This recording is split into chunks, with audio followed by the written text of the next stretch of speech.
board. As we begin this meeting, it's important to pay respect to and acknowledge that we are on the traditional land of the Ohlone, Costanoan, and Esalen people, and additionally pay respect to elders, both past and present. Mr. Jorn, I have a parliamentarian question. Would you like me to read the disclaimer that Brian is zooming in right now? Yes, please. Thank you. I'd like to announce for the record that this meeting is being conducted pursuant to California Government Code Section 54953B concerning teleconferencing of meetings. Board member Brian Swanson is participating in this meeting by speakerphone from the Sheraton Grand Seattle at 1400 6th Avenue in Seattle, Washington. In accordance with the Brown Act, this location has been identified on the agenda for this meeting. I would now like to ask Board Member Brian Swanson to respond to the following questions. Are you able to hear our proceedings on this end? Yes, I am. Do you have a copy of the agenda for this meeting? Yes, I do. Has the agenda been posted at your location? Yes, it has. Is your location such that any member of the public could participate in the public portions of this teleconference meeting from your location? Yes. Okay. Members of the board, are you able to hear Board Member Brian Swanson? I'm seeing yes from everybody. Hi. Okay, great. Thank you. Because we are having a meeting with teleconferencing, all actions this evening will be via roll call vote.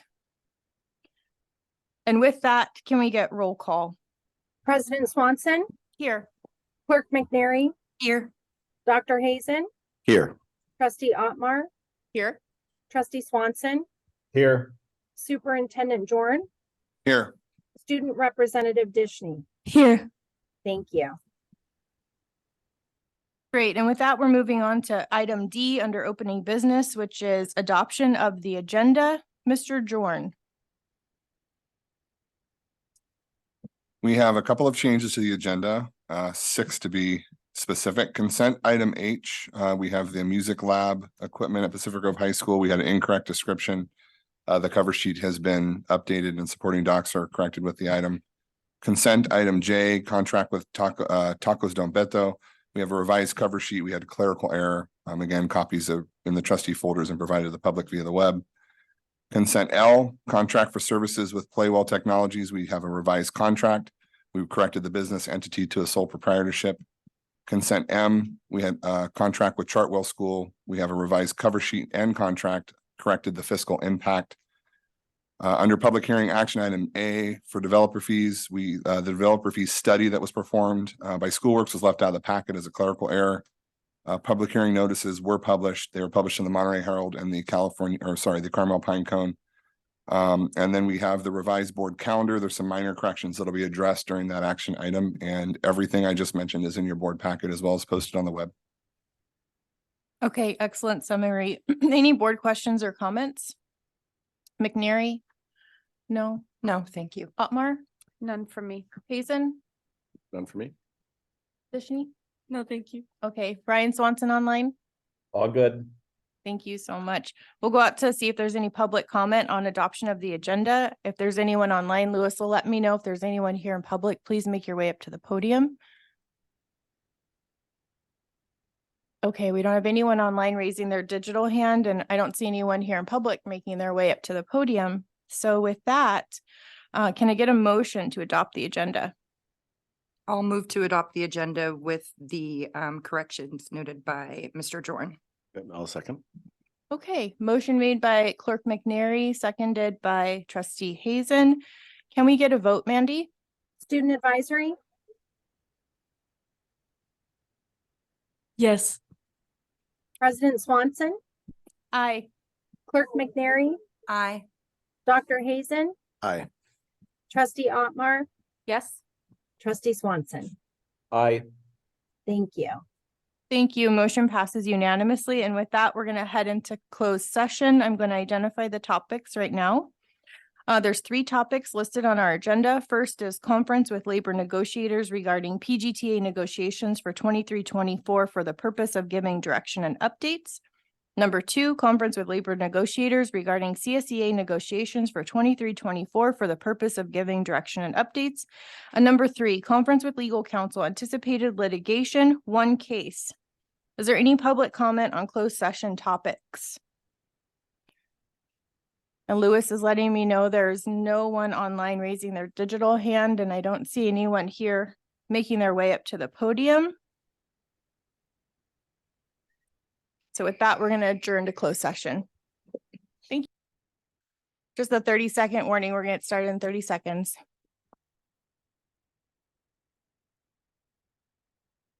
Thank you everyone for being here. We're now coming back, reconvening an open session. The report action for closed session for the 3 items in closed session. Number 1, the conference with labor negotiators regarding PGTA negotiations. No info was given. Number 2, conference with labor negotiators regarding CSEA negotiations. No information was given. Number 3, conference with legal counsel, anticipated litigation, 1 case. Information was received, no direction given. And with that, Trustee Hazen, do you mind leading the Pledge of Allegiance? Thanks.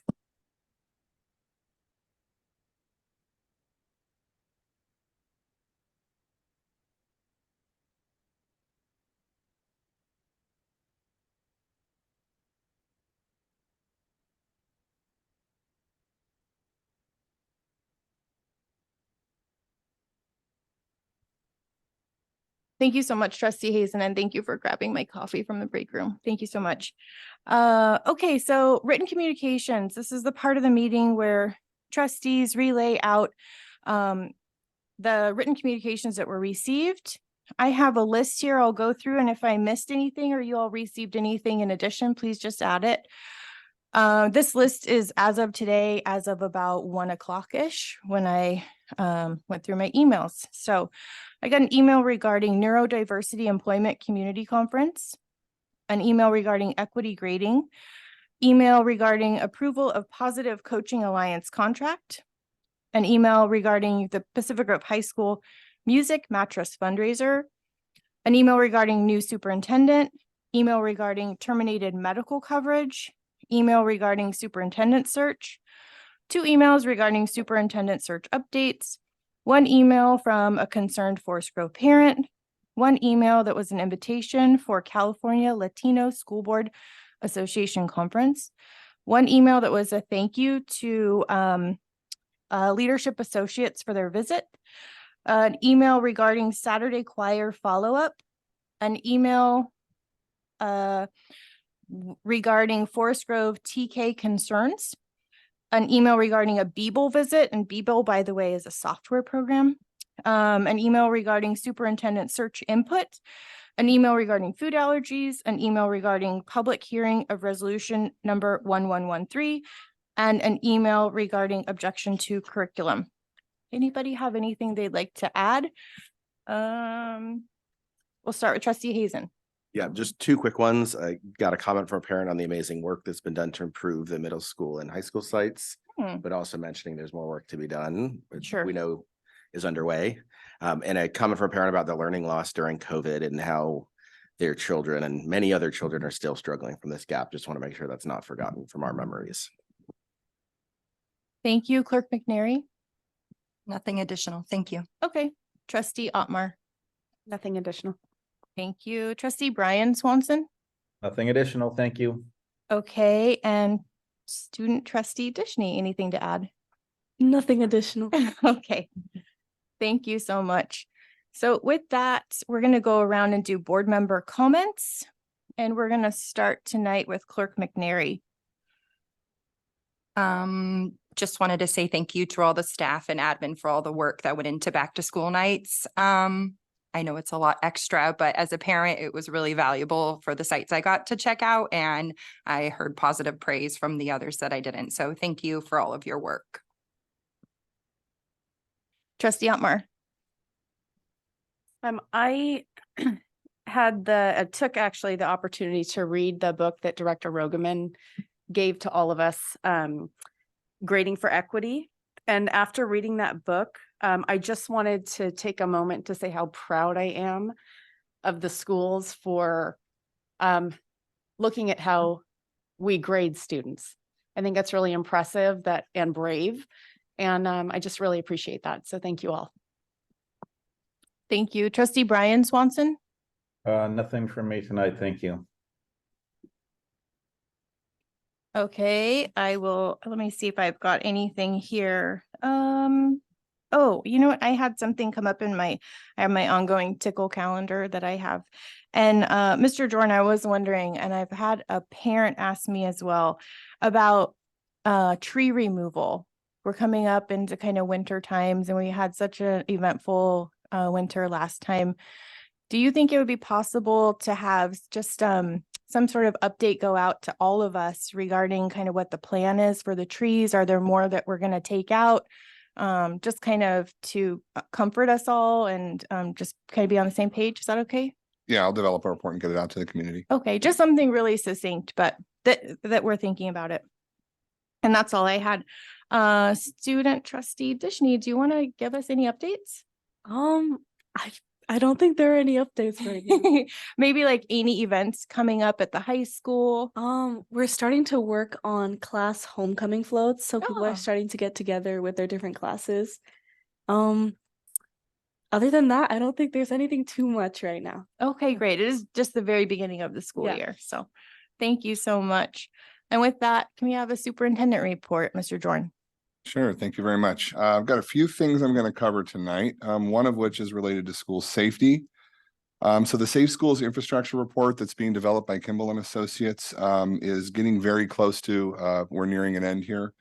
They've developed infrastructure reports. All of those reports have been completed and circulated to their internal team to develop a final comprehensive report, which we'll bring to the board. Some of the items that are being covered are top 10 concerns from staff, a SWOT analysis, active shooter response readiness, drone assessment analysis, Megan's Law assessments, coordination with Pacific Grove Fire and Police Department related to crime statistics. Let's see, quite a few here.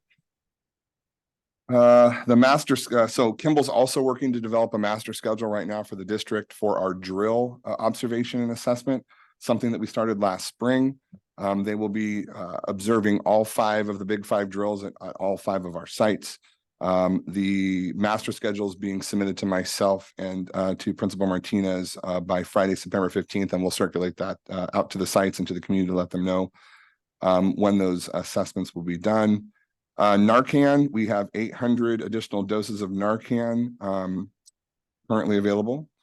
Signage, we're working on signage with Monterey Signs right now. The district is working to revamp all of the signage within the district, all of our ingress, egress signage at all of the parking lots, as well as site signage. More to come on that. That's a Measure D project. Fencing repairs, David Avenue School, as well as the high school and Forest Grove have been completed. And we're working on additional lighting projects as well within the district to address some of the safety issues. And then the last note here is PG Fire this weekend. They actually worked out at our adult school last week, but PG Fire is going to be doing a training out at the adult school this coming weekend. They'll have 6 engines out there. They're doing a simulated structure fire. They'll be blowing the water onto the lawn to water our lawn, which will be nice. And of course, they're using their water, not ours.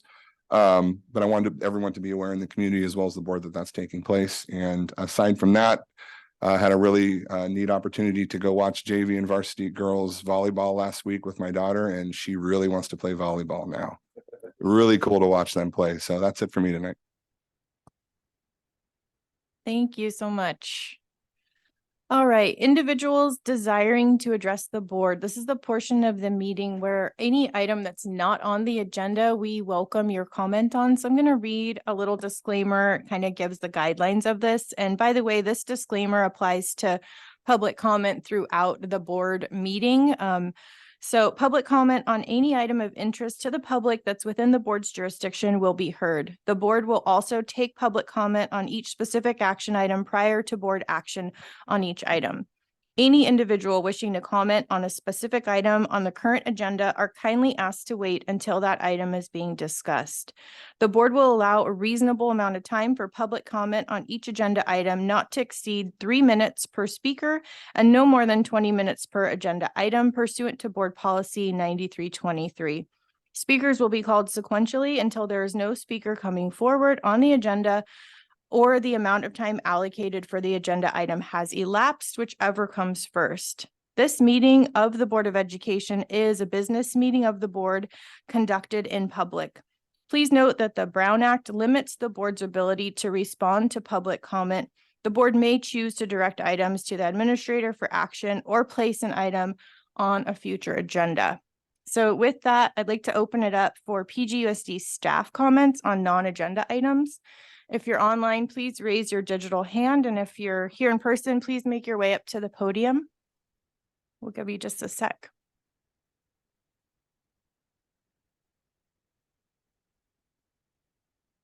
Mr. Roach, hi.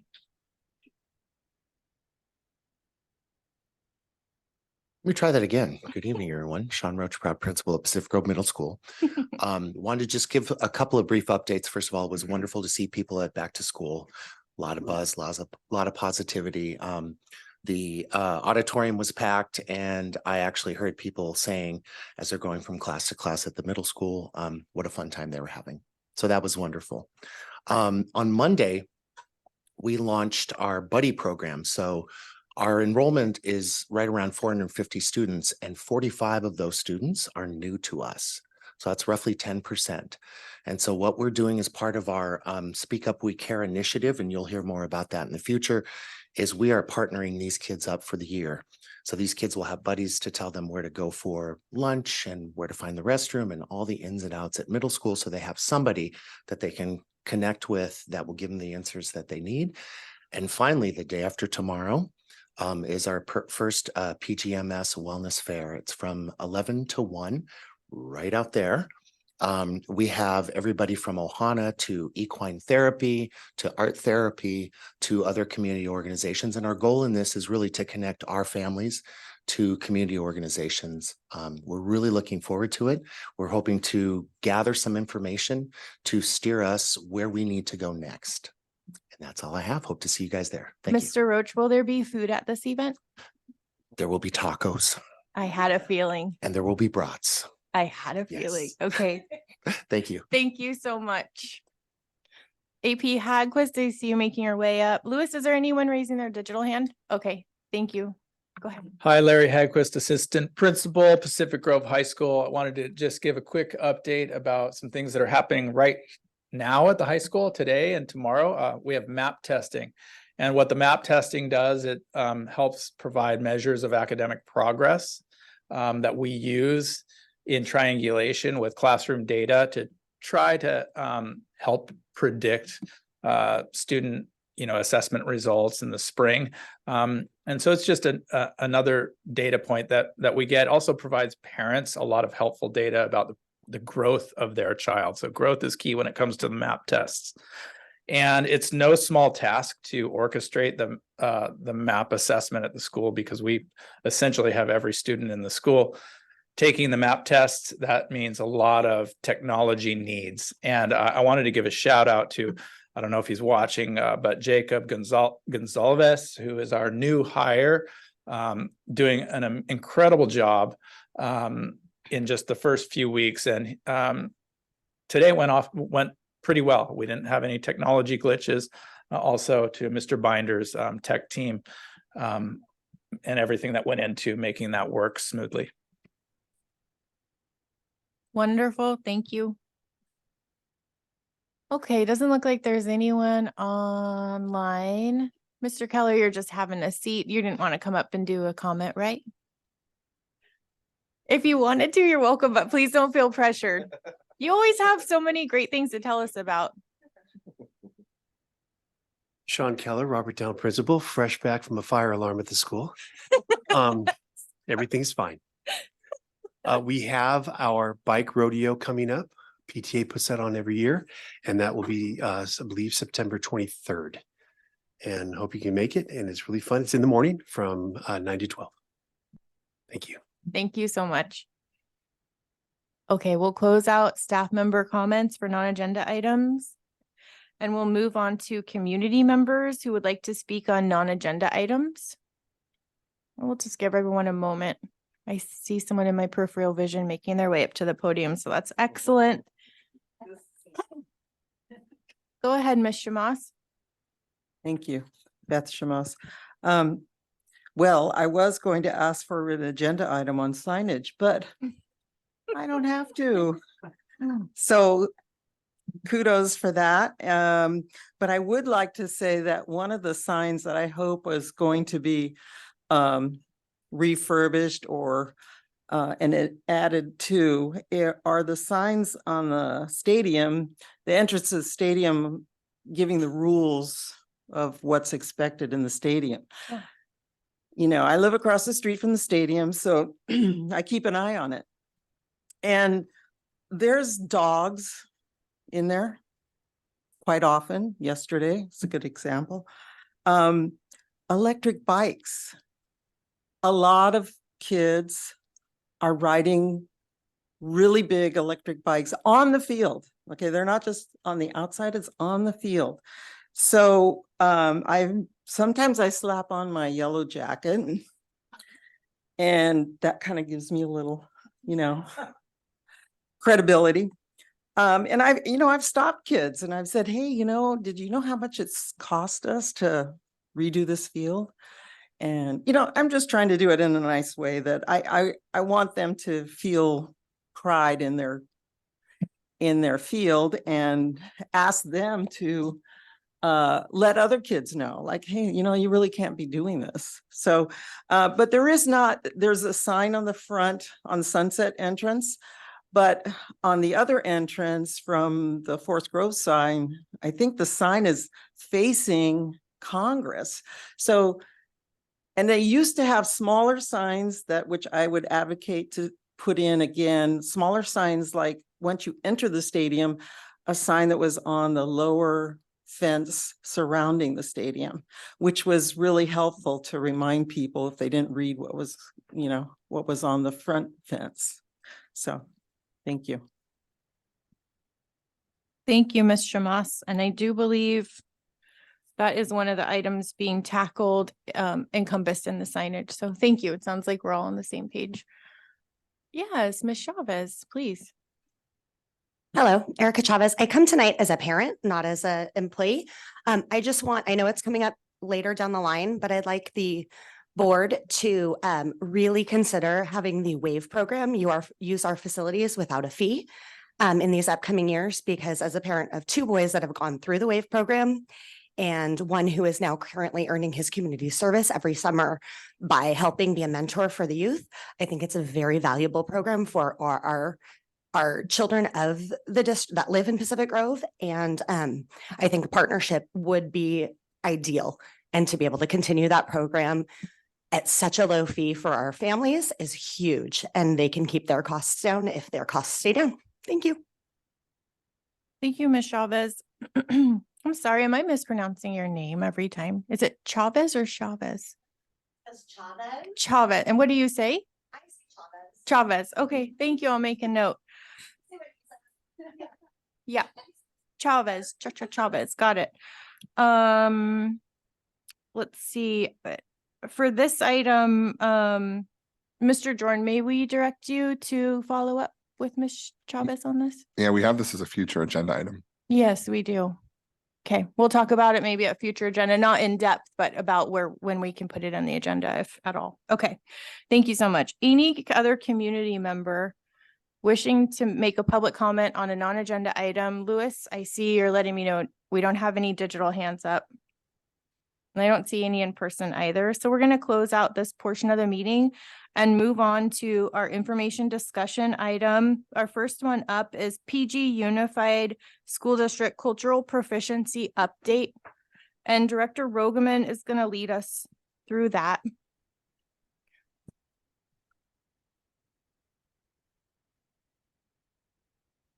Just a moment to pull up some slides. Yeah, take your time.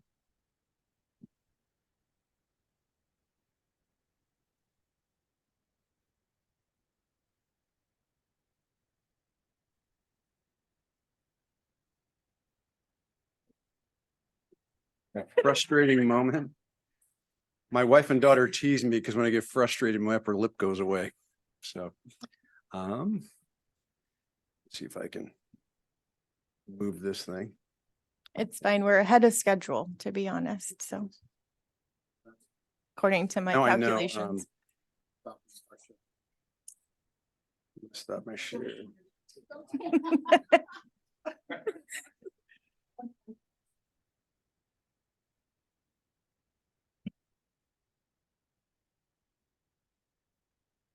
There's my screen, but the trouble is what I want to click on is underneath. There we go.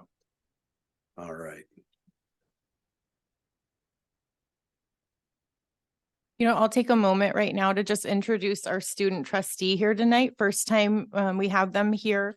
Their name is Daisy Dishney, so we're calling them Trustee Dishney or Student Representative Dishney, or you might hear Mandy say Student Advisory Vote. And so we're very thankful to have our student trustee here tonight. And you'll be rotating with Mr. DiMaggio, correct? Okay, wonderful. So welcome. Thank you. Yes, of course. Welcome, Daisy. And in so many ways, you are the most important person in the room here tonight. So Absolutely. welcome. It's great to have you here. Trustees and members of the public, I am Buck Rogeman, the Director of Curriculum and Special Projects, and it is an honor to stand before you this evening and deliver an update on the cultural proficiency work. Tonight, you will hear from site administrators about the equity goals and actions that have been and will be implemented at our schools. All of these, in their simplest terms, are aligned with the same purpose, and that is to value our diverse cultures and ensure access for all. So all of this work started a few years ago when the board came to us in 2021 and entered into a contract with Praxis Lead Equity to facilitate a cultural proficiency professional development plan and implementation plan. The cornerstone of this professional development effort were the 10-day certification process from our site-based cultural proficiency teams. And the members of these teams were members of administration, our certificated staff, as well as our classified staff from each site. And in the 2 years since the work began, 3 professional development sessions have been devoted to sharing this work with our staff. One provided an overview of cultural proficiency in February of 2022. Another focused on engaging in some of the activities from the certification training with staff in February of 2023. And this year, the teams shared their equity plans with their sites during our staff training day. And then last year, while we were in the middle of our certification work, sites implemented some of the initial equity actions. These actions all fall under the goals that will be shared with you this evening. This year, we begin with the implementation of the district plan and cultural proficiency goals. And whenever we start to talk about this, it's a great idea for us to start with our definitions of cultural proficiency and equity. We want to be very clear about what these definitions are and what our work is. So for us, being culturally proficient enables people within an organization to view cultural differences as assets, effectively respond to issues that arise in diverse environments, and foster policies and practices that afford value to all. And when we talk about educational equity, for us, educational equity means removing barriers, ensuring equally high outcomes, viewing cultural differences as assets, and also cultivating the unique gifts, talents, and interests that every human possesses. We want to be real clear about the definitions, and any interpretation that does not apply to the work that PGU or any other interpretation of these two terms doesn't apply to the work that we are doing here. So when we talk about equity and we talk about cultural proficiency, these are the definitions and these are the guidelines that we're using. And I think that what you'll see is that the goals that we've set, both as a district and as the sites, have a lot of these elements of these definitions in them. So when we're looking at the different district goals, we've really got 4 areas where we are going to focus. And that's going to be on education, on ongoing evaluation, incident response, and communication. First and foremost, we are educators. So that is goal number 1. Yes, we will always emphasize the academic fundamentals of reading, writing, and math, But for us to develop young adults who will live joyful, thriving lives in the global economy, our students will need to understand and masterfully navigate the diverse world to which they belong. And so when we're looking at our student goals, we really want to use curriculum that reflects the diverse cultures of PGUSD students. We want students to recognize themselves in the content that they're being given to study. We want students to learn about the contribution various cultures have made to a wide range of academic areas. And then we also want to support our students in managing the dynamics of difference that they will encounter in our culturally diverse environment. And if our teachers and staff are going to teach these lessons and provide thoughtful role models for our students, we will need to provide ongoing professional development to give them the tools that they need for this courageous work. And so one of our main emphases are going to be the ongoing professional development for staff in areas of need that we identify. We also want to provide staff with the instructional materials that are going to represent diverse perspectives, and then provide professional development on culturally proficient instructional strategies, as well as grading practices. And when we look at our educational goals for families, they're going to overlap a lot with our communication goal. We want to be transparent about the equity actions being taken to support our students in the district. We also want to receive feedback about how to best meet the needs of our students.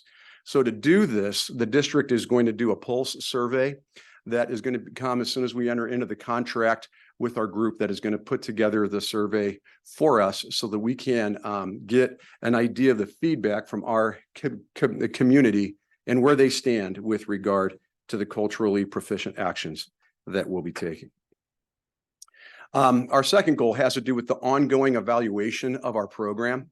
So we're not going to be able to gauge the effectiveness or understand where our professional development needs lie without having some data for us to work from. So our staff cultural proficiency needs survey has gone out earlier this week with a deadline of people responding by Friday. We already have well over a third of our staff that has replied to that survey, and we're hoping to get a few more tomorrow as I send out that final nudge. Also, what we want to do is monitor our program effectiveness using our data from the California Healthy Kids Survey. That will tell us if our kids are feeling safe and valued in the educational setting. We're also going to look at our data from the Core Social Emotional Learning Survey, which all of our sites will be taking next week, and then again in the spring to gauge where our students lie in terms of social emotional feedback at the beginning and also toward the end of the year. And then we also are going to conduct our student focus groups. When we look at the response to incidents of bias, this really falls under that category of managing the dynamics of difference. And so focus for the administrative team is going to be an in-depth professional development series where we're going to investigate our current practices, evaluate them, and then also study the best practices for having a culturally proficient approach to managing these dynamics of difference. When we look at it, what we would like to do is focus on 3 different areas. That is before, during, and after an incident of bias occurs. We feel that if we can keep developing in these areas around cultural proficiency, then what we're going to do is prevent a lot of incidents of bias as our students engage in these educational activities and these culturally proficient teaching strategies that we're going to be using. In short, if students are learning about other cultures throughout the school day, it's much less likely that students are going to pick on other students because of their race or their culture. When you study another culture, you start to empathize with that culture. And as you empathize with another human being, it becomes harder and harder to pick on that person or degrade that person. So that's the first step in managing these differences. During, what we want to do is, as an administrative team, have roundtable discussions about events that have really occurred in schools across the country and discuss how we should approach handling those events. So we have time to think through it critically and develop a deliberate and appropriate response and think through those things before they happen So when they happen, we have some knowledge and experience to grow on. And then afterward, we want to make sure that when it's appropriate, that we have good training in restorative practices, so that if there becomes a fracture between a couple of our students, we have the ability to build that bridge back together with them. And there are going to be times when it isn't appropriate, right? Where there's not a bridge that's ready to be built. And when that happens, we also want to be very aware of the victim's support that we give to our students when these incidents occur. We also want to implement a confidential reporting system. So if someone is a victim of bias, they have a confidential way to report that. So our admin team is able to follow up on it. And then also study what are age-appropriate consequences so that we're sure we're acting in the best educational interest of our students. Finally, our last goal is that of communication. This one is very exciting for me because I've been able to help develop some of the material here. What we have is a cultural proficiency link on our website where there are some resources. If you want to learn about exactly what we're doing in our schools, you have the opportunity to do that. We have some videos that explain our definition of equity and cultural proficiency, as well as the district goals.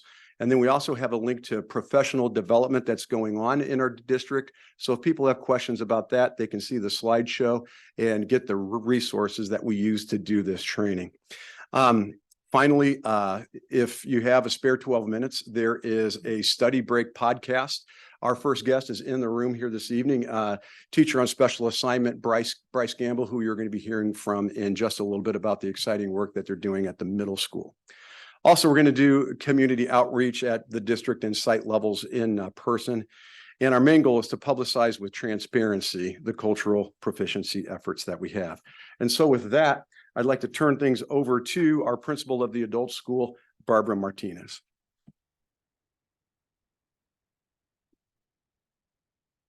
Hi, everybody. So if there was ever a presentation I was more excited about, it, this one. If you want to see inclusivity and equity happening in action, just come to the adult school anytime, any place.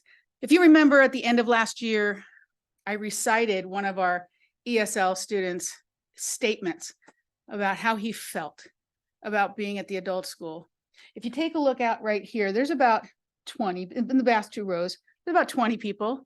That's the average class size in our ESL classes, each one having a different language.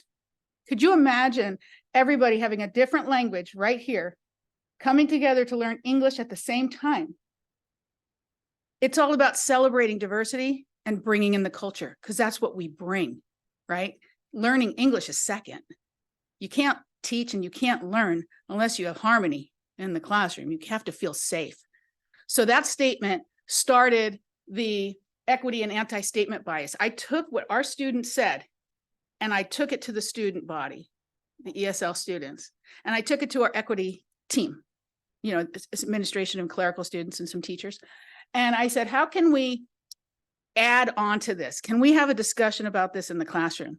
So that's what we're building right now. And I don't really want to call it an anti-bias statement because I want to be positive. I want to call it an inclusive statement, a statement of inclusivity. And we're going to put this in and around our school and in our publications. This is what we believe. This is what we feel. This is how you will feel when you step onto our campus. You will feel safe. You will feel respected. You will be free to learn. And so that's where we started with this. So we wanted to make sure that we provided equitable access for everybody, providing opportunities for everybody, including our most marginalized populations, to engage in community, transition to college, or enter the workforce, meaning that our inclusivity happens when our transitions, 18 to 22 population, can get their high school diploma at the same time. They can be co-enrolled. Or our adults with disabilities can have goals where they're achieving, and this is where I say out here, resulting in increased access to programs and services, or the community, right? Responsive to, because our adults with disabilities, their goals are really to go out to the community. So we want to provide access to the community for our students, all our students, either to attain a job, reduce the barriers to get to school, and or enter the workforce. So this is a very exciting time for the adult school. Thank you.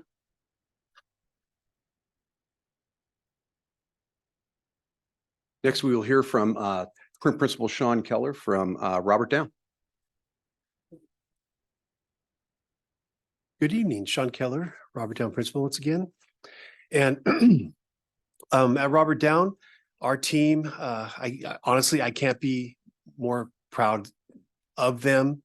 When we gave this presentation as teams in the spring, honestly, it was really them who built this.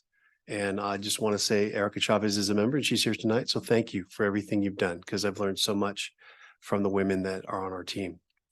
But our areas of focus are to provide intentional opportunities to build belonging, connection, and stamina to engage together in productive struggle, because we know that for some staff members, this is going to be a tough ride. This is tough work, and we want to make sure that we are together in this, and we don't want to leave anyone behind. And we want to make sure that we are arm in arm and that we are going to go through the struggle, because we know there's going to be struggle with this work. And the next focus is to provide MTSS, or multi-tiered systems of support training, and continued cultural proficiency training for our staff. I'm currently working with Director Rogaman and trying to find someone. I have had a bid go out to a private gentleman to come in, but it's a little high. So I'm hoping we can get someone a little cheaper from our county. And also building connection and trust among our staff, because that's really key to be able to take risks. And there is some risky training that's involved with this, and to talk about topics that may be a little uncomfortable. And we went through that last spring, and we learned from that as a team, as a cultural proficiency team, and we reconnected. And I think we had one of the best openings of school when we started the process again before school started this year. And teachers shared with me and our cultural proficiency team members that it was the best opening of school for them in a long, long time. So that felt pretty good. So our desired outcomes, again, are for our staff to connect and build relationship with each other, laying the foundation to create a learning and working community that is diverse, equitable, inclusive, and accessible. A connected staff culture helps build a brave and safe space for the equity work that lies ahead. We want to share diverse voices and promote our growth mindset and commitment to lifelong learning and setting the tone for further professional development, and provide better understanding of multi-tiered systems of support, or MTSS, that serve all students in a diverse, equitable, accessible, and inclusive school community through behavioral interventions through our toolbox, our student support team, or SST process, and our tiered support in and outside of the classroom, especially at our tier 1 level. Thank you. Next, I'd like to introduce our principal of Forest Grove, Abby Arbrin.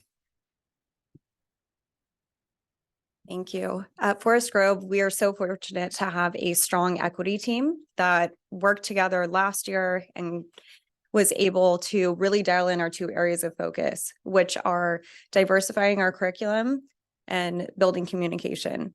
In diversifying our curriculum, all teachers worked with our librarian to build a set of library books that we're hoping to continue to expand this year, that really help to meet all of the needs of our students, from race to language to gender identity. It's all in our new library. So our challenge for our teachers through our equity team this past month was to just access one book and share it with your class and talk about it together. We are also working on building our communication with our families and our community. And this month, our challenge for each other was to brainstorm ways to increase that community engagement. At next month's staff meeting, we'll continue to expand, and each month we'll be rolling along on these 2 areas of focus to continue to build them. I would like to move on now to Pacific Grove Middle School and Principal Sean Roach.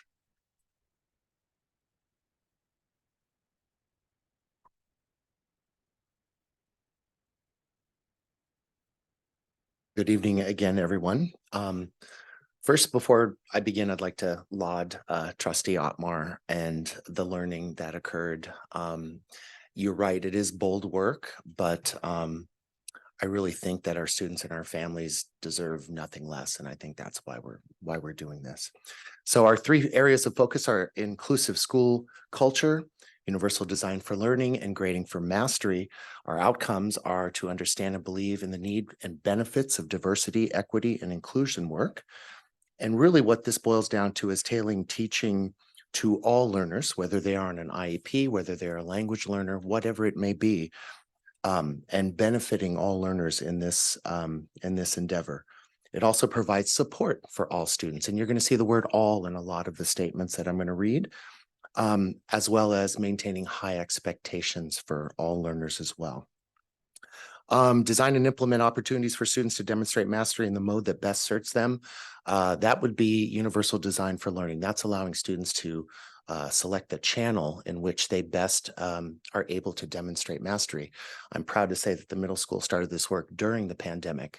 We learned from Mirko Chardin, who is a bit of a guru on the subject, and began to employ this about 4 years ago. So we're going to continue on with this work. The 3rd bullet, develop and maintain the use of grading rubrics to encourage student reflection and provide powerful and actionable feedback.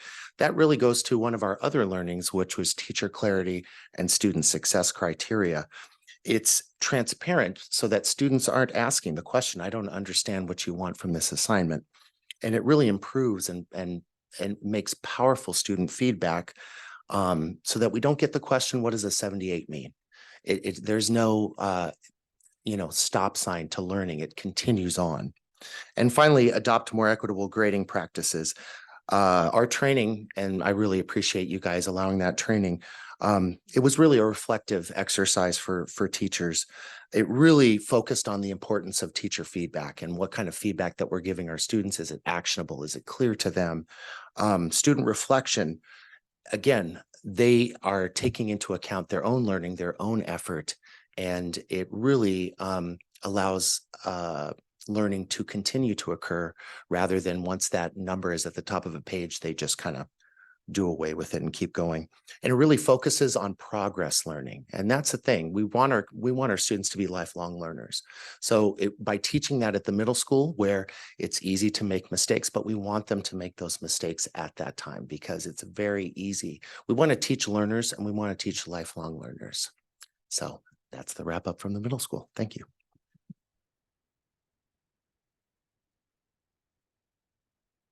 And we'll hear from Principal Lido Garcia for PGHS and Community High School. Right. Good evening. So before I discuss what's up on the slides right now, I'd like to bring forward that both of our high schools are going through WASC accreditation right now, Western Association of Schools and Colleges, and it's required in order for our schools to allow our students who choose to go on to college afterwards that those transcripts are accepted. So WASC is incredibly important at the high school level.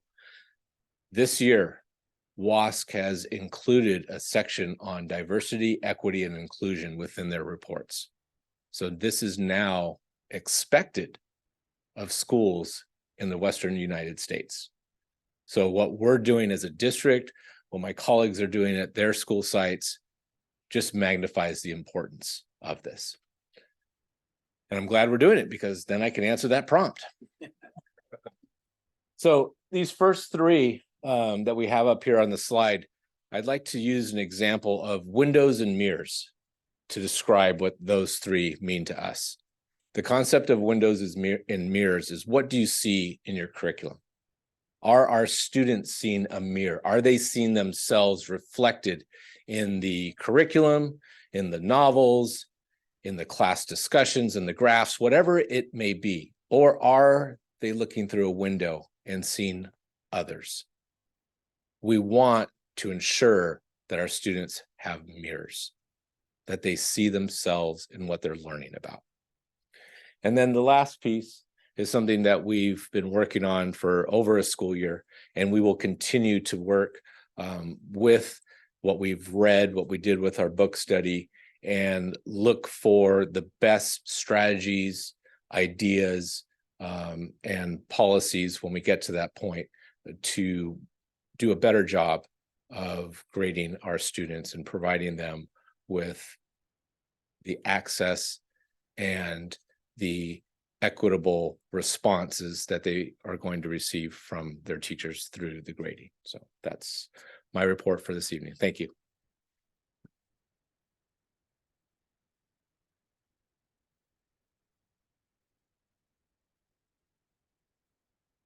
Okay, trustees, next it's going to wind up being your turn. And with a direction from you, we'd like to get a hold of Dr. Flores and Dr. Raveline and see if they would be available to do some of the training that we went through as the cultural proficiency team with our school board members.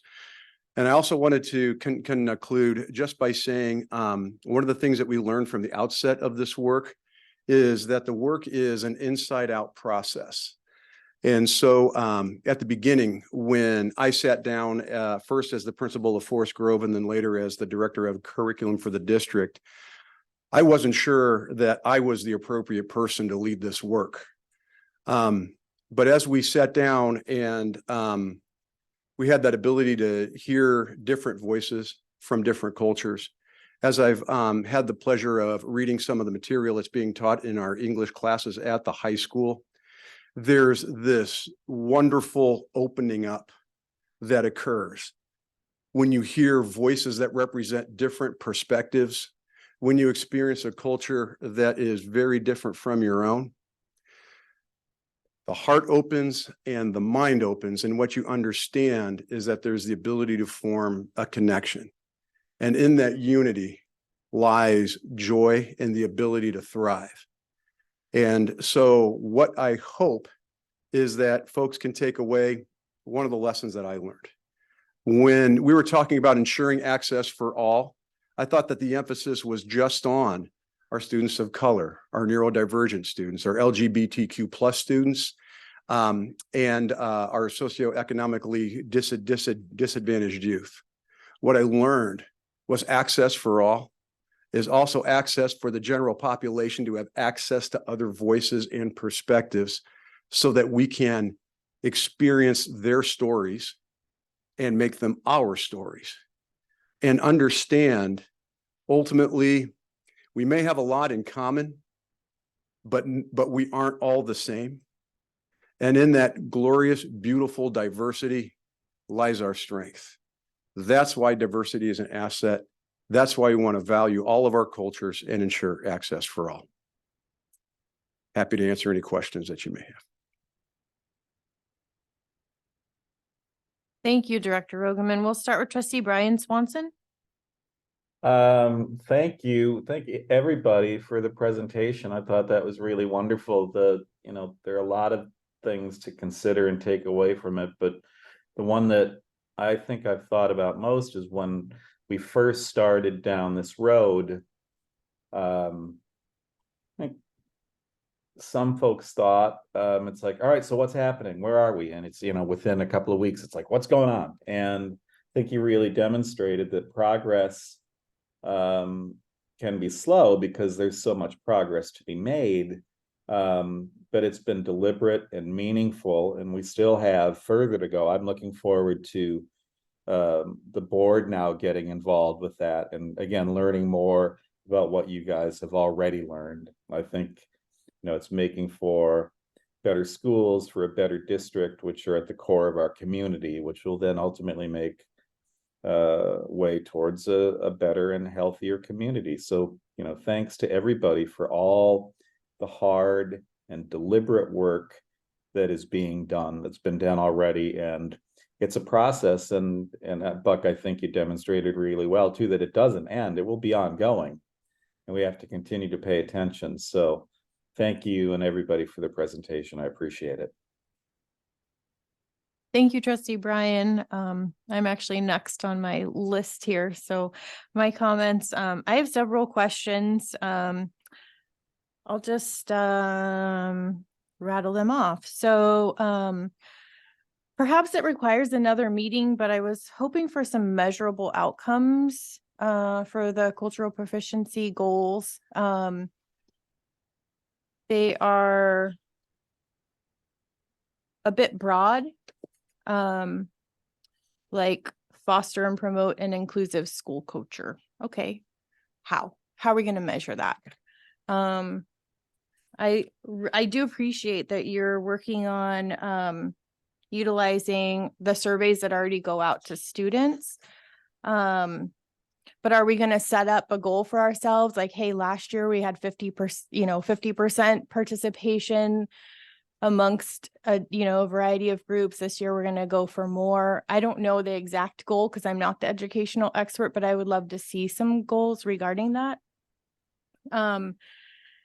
How did you determine the elementary goals? And I'm asking that because the elementaries are so different. And as a board member, we spent a lot of time, a lot of resources on this programming. And I want to make sure that our sites are collaborating as much as possible while also acknowledging that we have two different elementary schools with two different personalities. And that's fine. We should embrace that they have two different personalities, but are we making sure that there's some weaving together, or are we just kind of in our own groups in a bubble, or not, in our own bubbles determining that?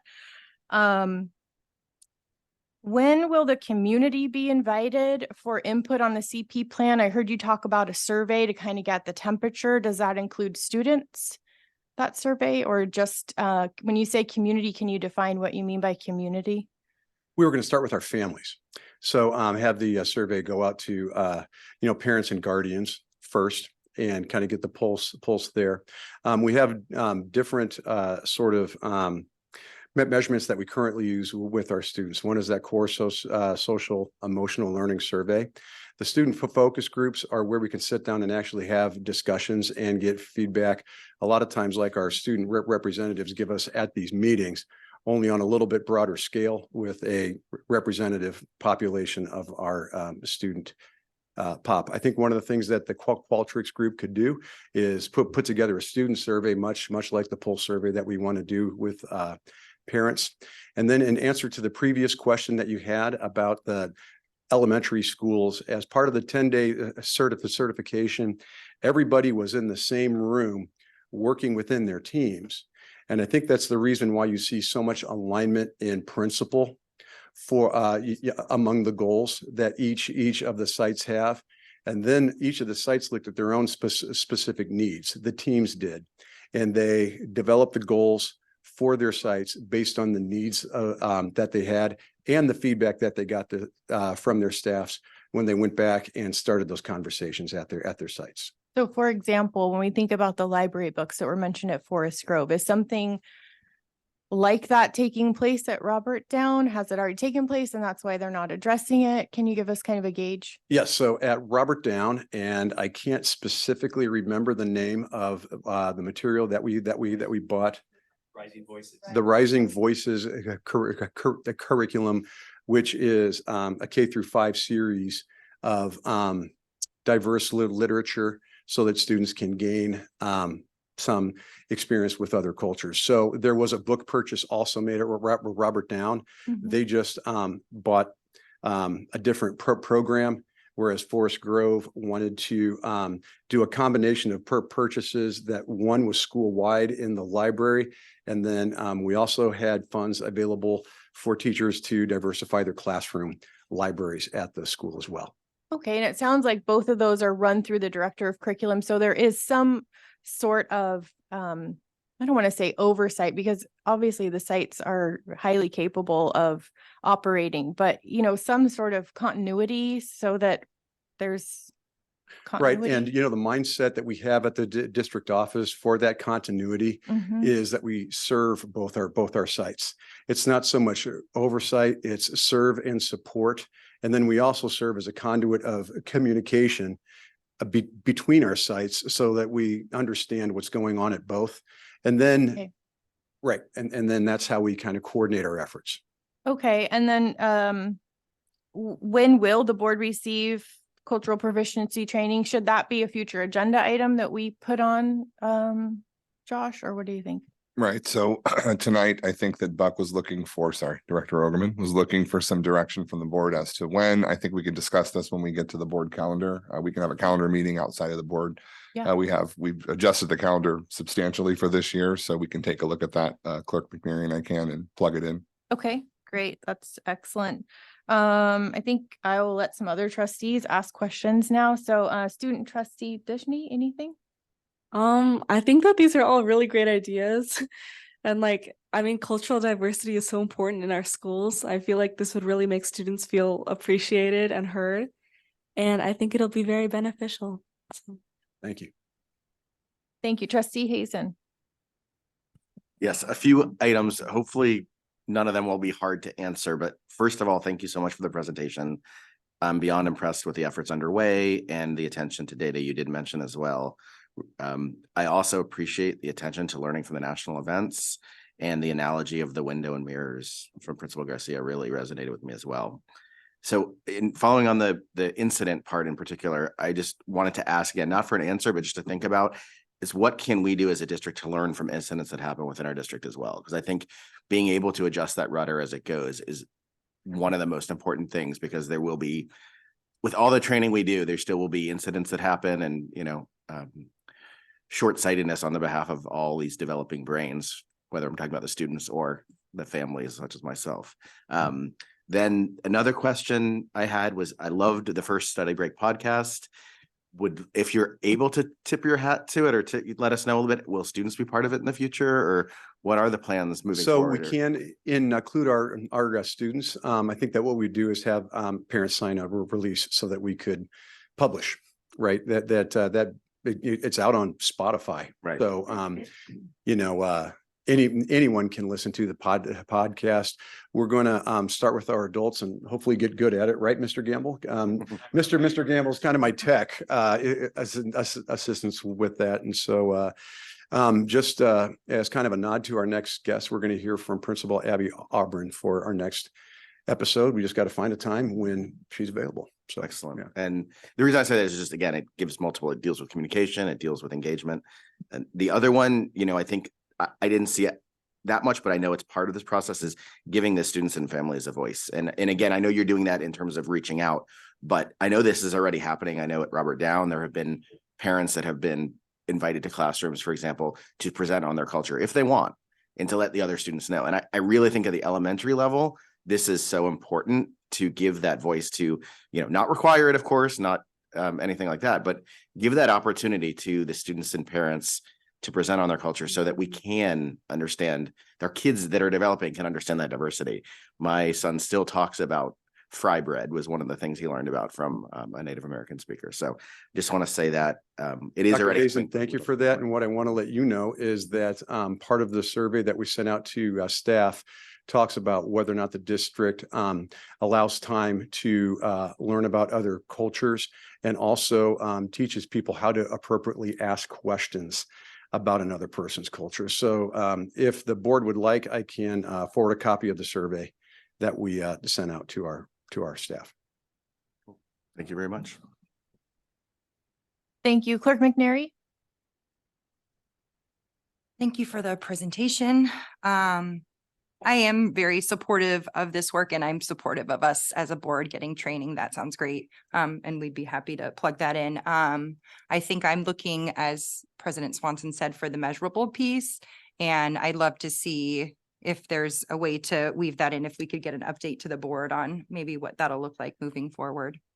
I think that one of the things that we can do is work with Dr. Flores and Dr. Ravaline to see how other districts have measured, because it's one of those things that I think that President Swanson pointed out. It's not necessarily readily evident. And so what we want to do is find good ways to measure. Right. Trustee Otmar. Well, I think all my questions have been asked, but I guess I'll kind of repeat what I have, maybe what's already been asked, but just so that I can say it out loud for myself. First of all, thank you, everybody, for presenting. This is fantastic. I'm excited about it. I'm excited with how much excitement I can feel in the room with people talking. This is needed, and there's a lot of growth that's going to happen. So this is and a lot of potential. So a couple of the things, it was one of the questions was, I wanted to know what was included in the staff survey. I'm sure it is difficult to honestly fill a survey out. I'm not sure what's in it, but I would love to be able to just to look at it to see. If, is that, that's possible? Yes, yes, it is. And so I'll download a hard copy of it, scan it, and then send that along. And I think you'll see it's a pretty thorough survey without like taking 20 minutes to fill out. It wound up being in the neighborhood of 5 to 10 minutes. I have to give a shout out to our administrative specialist, Leslie Turganello, because she took it and timed herself so that we could let folks know how long it would take to take the survey. So thank you, Leslie. Right on. And then you said at this point, so there's it's been about 1/3 that you've received back. And how long ago did the survey go out? It went out like Tuesday. Oh, okay. Yeah, All so it's right. only been out for like 3 or Okay. 4 days. I like to keep a tight deadline. I know that if someone gives me like 2 weeks to do something, I don't always get right on it. So I thought that a shorter deadline would be more effective. And then I'm on board also with the measurable goals. And I suppose the measurable goal that I was thinking of that would be, I don't want to say most important, but an important measurable goal would just be the number of student complaints that are racial or feel like they have to do with diversity. And I know that takes time because Well, I tell you what, if we put in the reporting system that we're talking about trying to develop, then that will give us good baseline data this year. And then we'll see if we're able to improve next year, or we can look at the start of the year and see if it improves as the year goes on. Knowing that spring always brings with it some behavioral challenges at our schools. Yeah. Right. And that's all I have, but thank you again for all of this. Thank you. I can see how much work is going in and it's impressive. So thank you so much.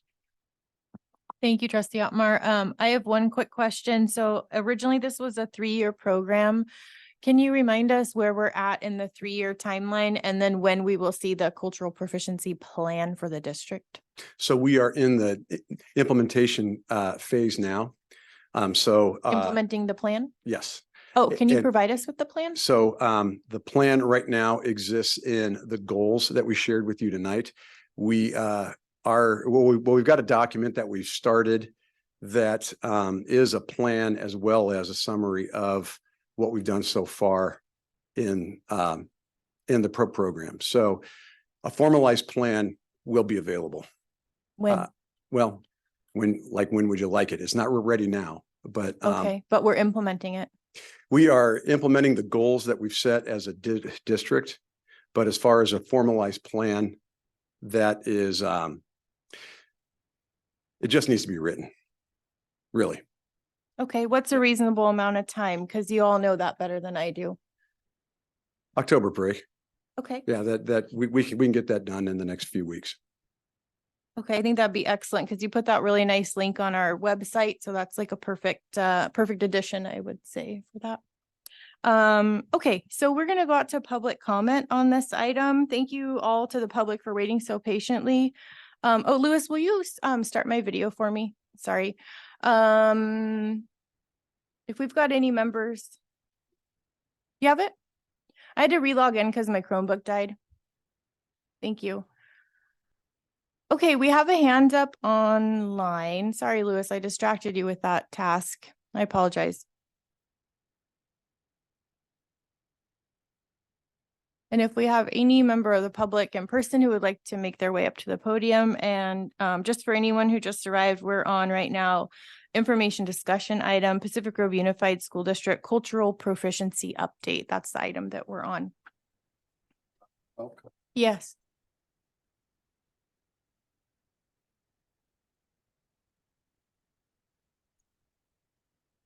Ms. Pelk, you will be allowed to be on. Oh, you're unmuted right now. Please go ahead. All right, thank you. First, I just want to say thank you to everybody who presented today for such a great informative presentation. And even more importantly, thank you all for this wonderful and important work. I am a parent of 2 kids in PGUSD. My kids go to Forest Grove and the middle school. And based on, what I know as a parent, what I've seen in their interactions with other children at the school, what they're interested in and want to learn, and also what I know as an educator, because I also am an educator and I teach at CSUMB. I just don't think there's anything more important than the work that you're doing to increase cultural proficiency among everyone from the board members and the staff to the students themselves. So important for the well-being of our students, for their health and their safety and for their education. And so I think that I'm very impressed with what I've heard today, and I just want to say thank you and please keep up that work. Thanks. Thank you for your comment, Ms. Pelk. If there's anyone else who would like to comment, please feel free. We'll give you all a moment.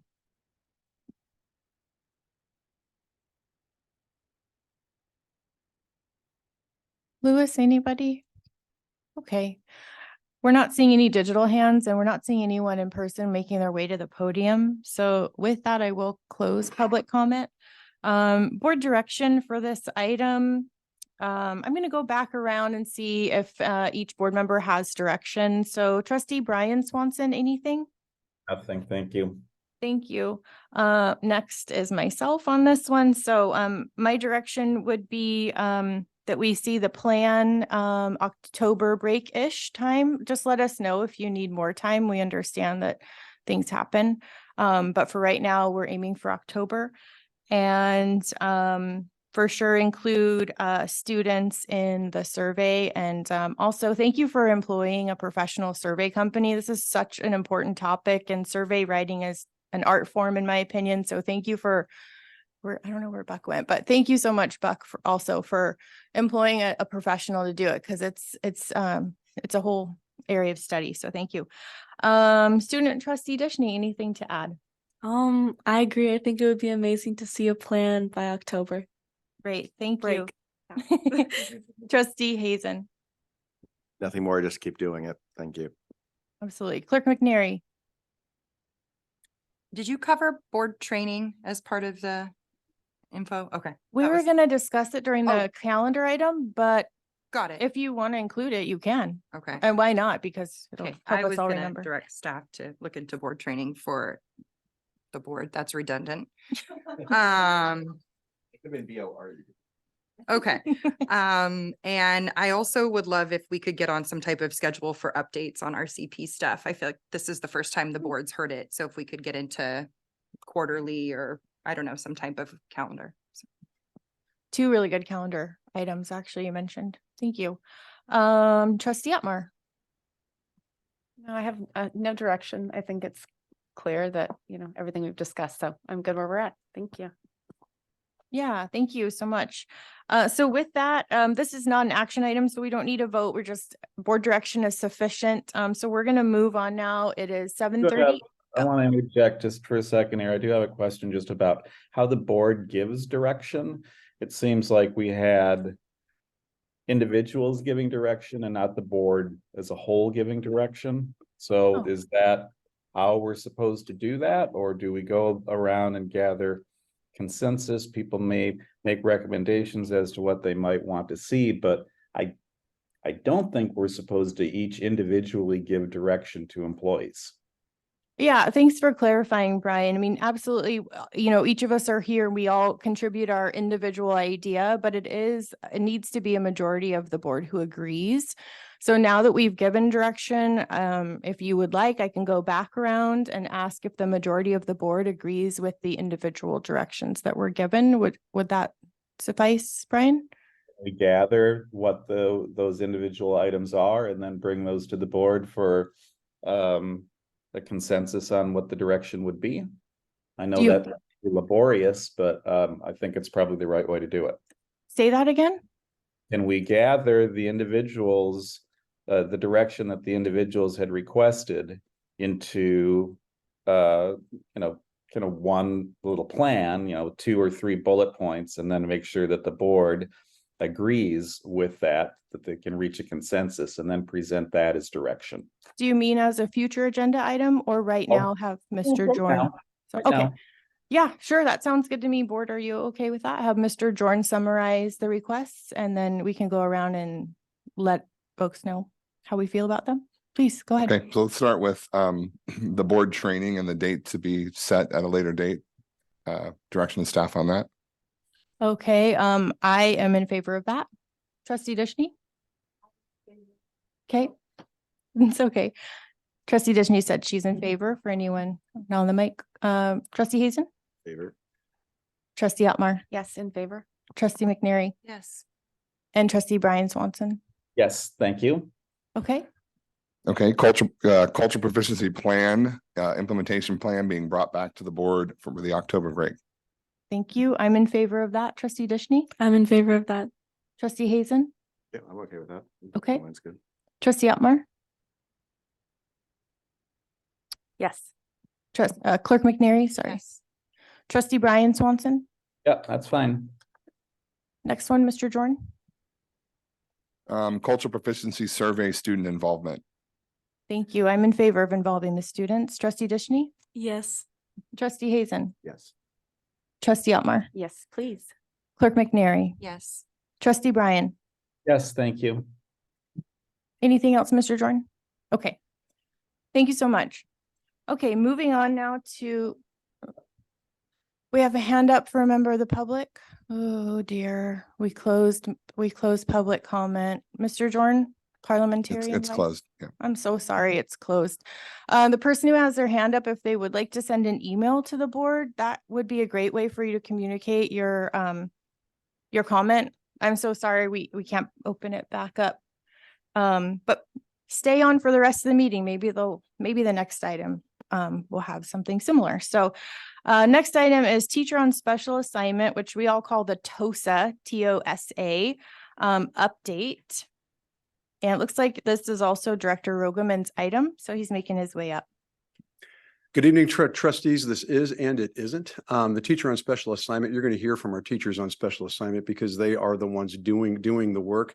These positions are funded out of one-time funding, started out with the ESSER 3 funds and was continued using the educator effectiveness funds. And so with that, I believe that it's teacher on special assignment Gamble, who is going to be presenting first to the board, and then later on we'll hear from our high school folks.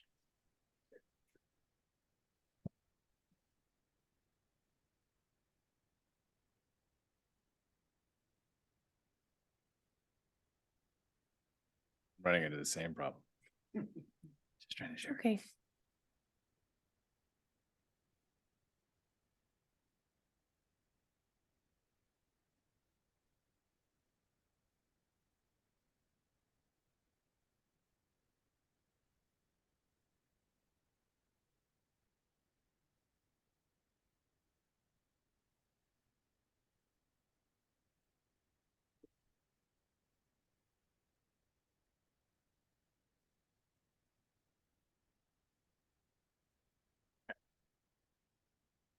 When I was here last time, the biggest question was the dad joke that I was adamant about, that I don't tell dad jokes or have any. Then they like appeared all summer and I kept having to check them out. And for some reason, this one has haunted me. That I went from being like, that joke's not funny, to now I laugh at it every time I see it. What's brown and sticky? Why does everyone know that but me? Oh, you do have a sixth grader, and they all knew it and I didn't. And then, yeah, I have gone the full cycle from thinking that's not funny to that is the greatest joke I have ever heard. So, there's my dad joke. So at the PG middle, our big thing, UDL, which I talked about last time, just to recap on UDL, it's representation. So different learning styles, expression. So the student now showing how they understand it, and engagement, a way to pick it, which direction they're going to go with. All these different ideas, which are great, but how does a teacher open it up to all that? They're going to spend more time teaching, okay, here's the different ways to do it than the actual curriculum. That's where computers come in there, all the different programs. So Mr. Roach was awesome and switched the typing class from just typing. We still do some typing because my other boss, Mr. Binder, said so. So we're still doing typing, but in Tech Essentials, which is on the wheel for all the sixth graders, we're underway with that. So the one that we've just finished up this week is Canva. So all of the sixth graders know how to make videos, know how to make presentations, in theory, know how to make a podcast, things like that.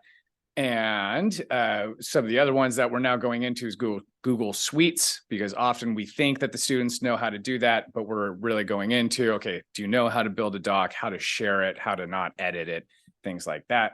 And so we're going through all those. CapCut is a video program that we're not going to teach in the schools because that's how you can edit it on your cell phone. But if if someone's child is going to film something over the weekend, a Steinbeck project, something like that, and want to edit it, that's how they would do that. And then storyboards. So those are all the different ways that sixth graders in 1 quarter at the middle school will learn. So in theory, by the end of 6th grade, all 7th and 8th grade teachers can say, well, here's the assignment. You show us how you want to do it. The other program that we have is TED.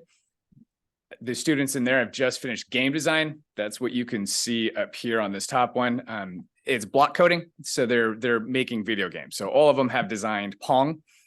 Some of them have gone next level with that. And 2 students said, I don't want to do video games. These are terrible. So they got to choose this stuff. We had one that did music and sound, that they made their own song. I thought they just took a song and changed it, but they actually made their own song. And then another one did fashion and design. So those are Google courses that go through it. And in 2 days, they have surpassed me with all of that. Even my video game design. I showed them a game that I made for fun and they didn't think it was fun. Feelings were hurt. This is the scratch animation that we're going to continue doing back down in the 5th grade. So if you click on that, you can see it's an animation thing of Captain John Smith going to Virginia. I made that and showed the 5th graders and was thinking I was pretty rad. And after like the 3rd class, one of them said, why didn't you add sound? And I'd said, oh, because that would be much more complex. And I'd said, no, it isn't. It's just this easy. You would just do it that. I just taught myself how to do it. And again, feelings were hurt. But all the 5th graders know how to do that. We're actually working on trying to align it with 5th grade, 8th grade, and 11th grade, because those are the 3 years with US history that like our textbook, the first 3 chapters are actually 5th grade curriculums. So what we're going to try to do is have the students build this assignment in the 5th grade. Then in the 8th grade, they look at it again, add on to it so that our teachers now will have that much more time to teach the rest of the textbook or to go deeper into other subjects. And we're actually lining up a thing with Mr. Dan Powers and Ms. Brandy Lopez to meet and straighten some of that out.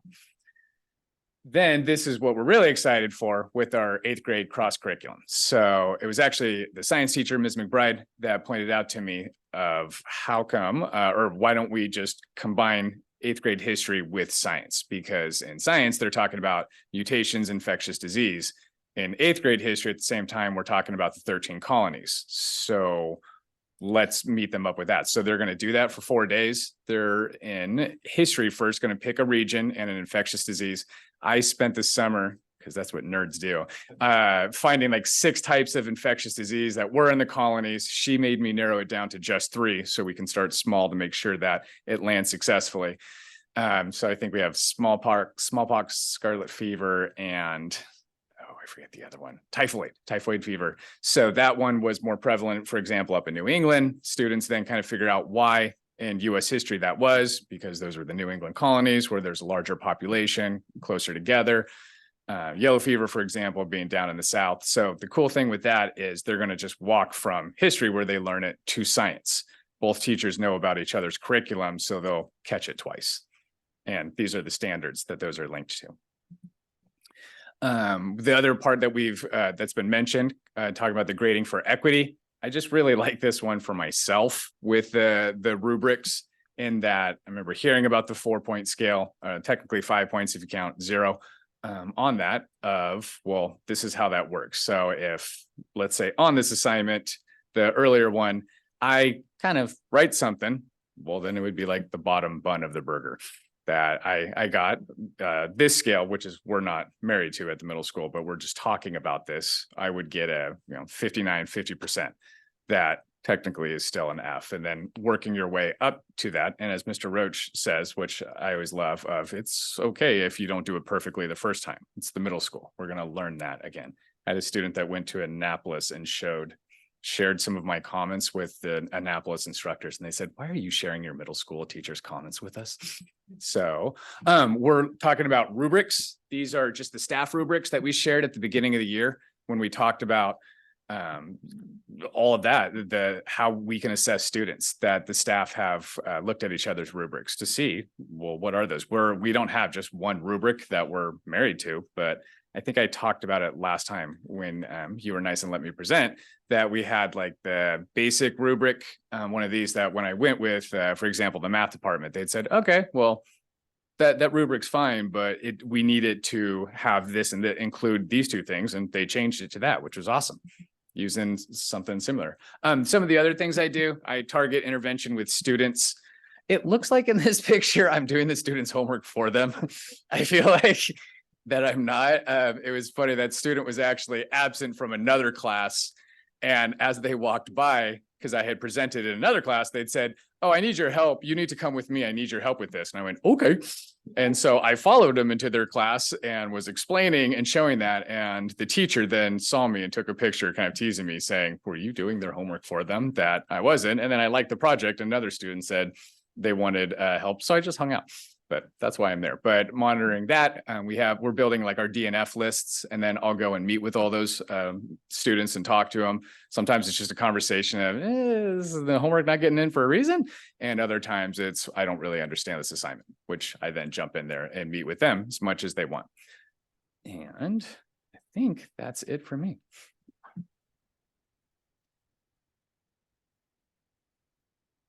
Thank you, Mr. Gamble.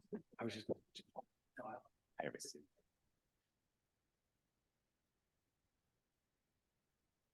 Hello, Larry Hagquist, Pacific Grove High School, former TOSA, now assistant principal. Right now, I'm going to be reporting on some of the TOSA work that I did last year. Kind of a recap, I was asked to report more specifically on the grading for equity work that myself and the instructional leadership team carried the staff through. So first of all, as part of our summer planning last year, the ILT instructional leadership team and myself got together, and one of the first things we did is we all contributed to creating a vision statement, and this involved input from all of the ILT members.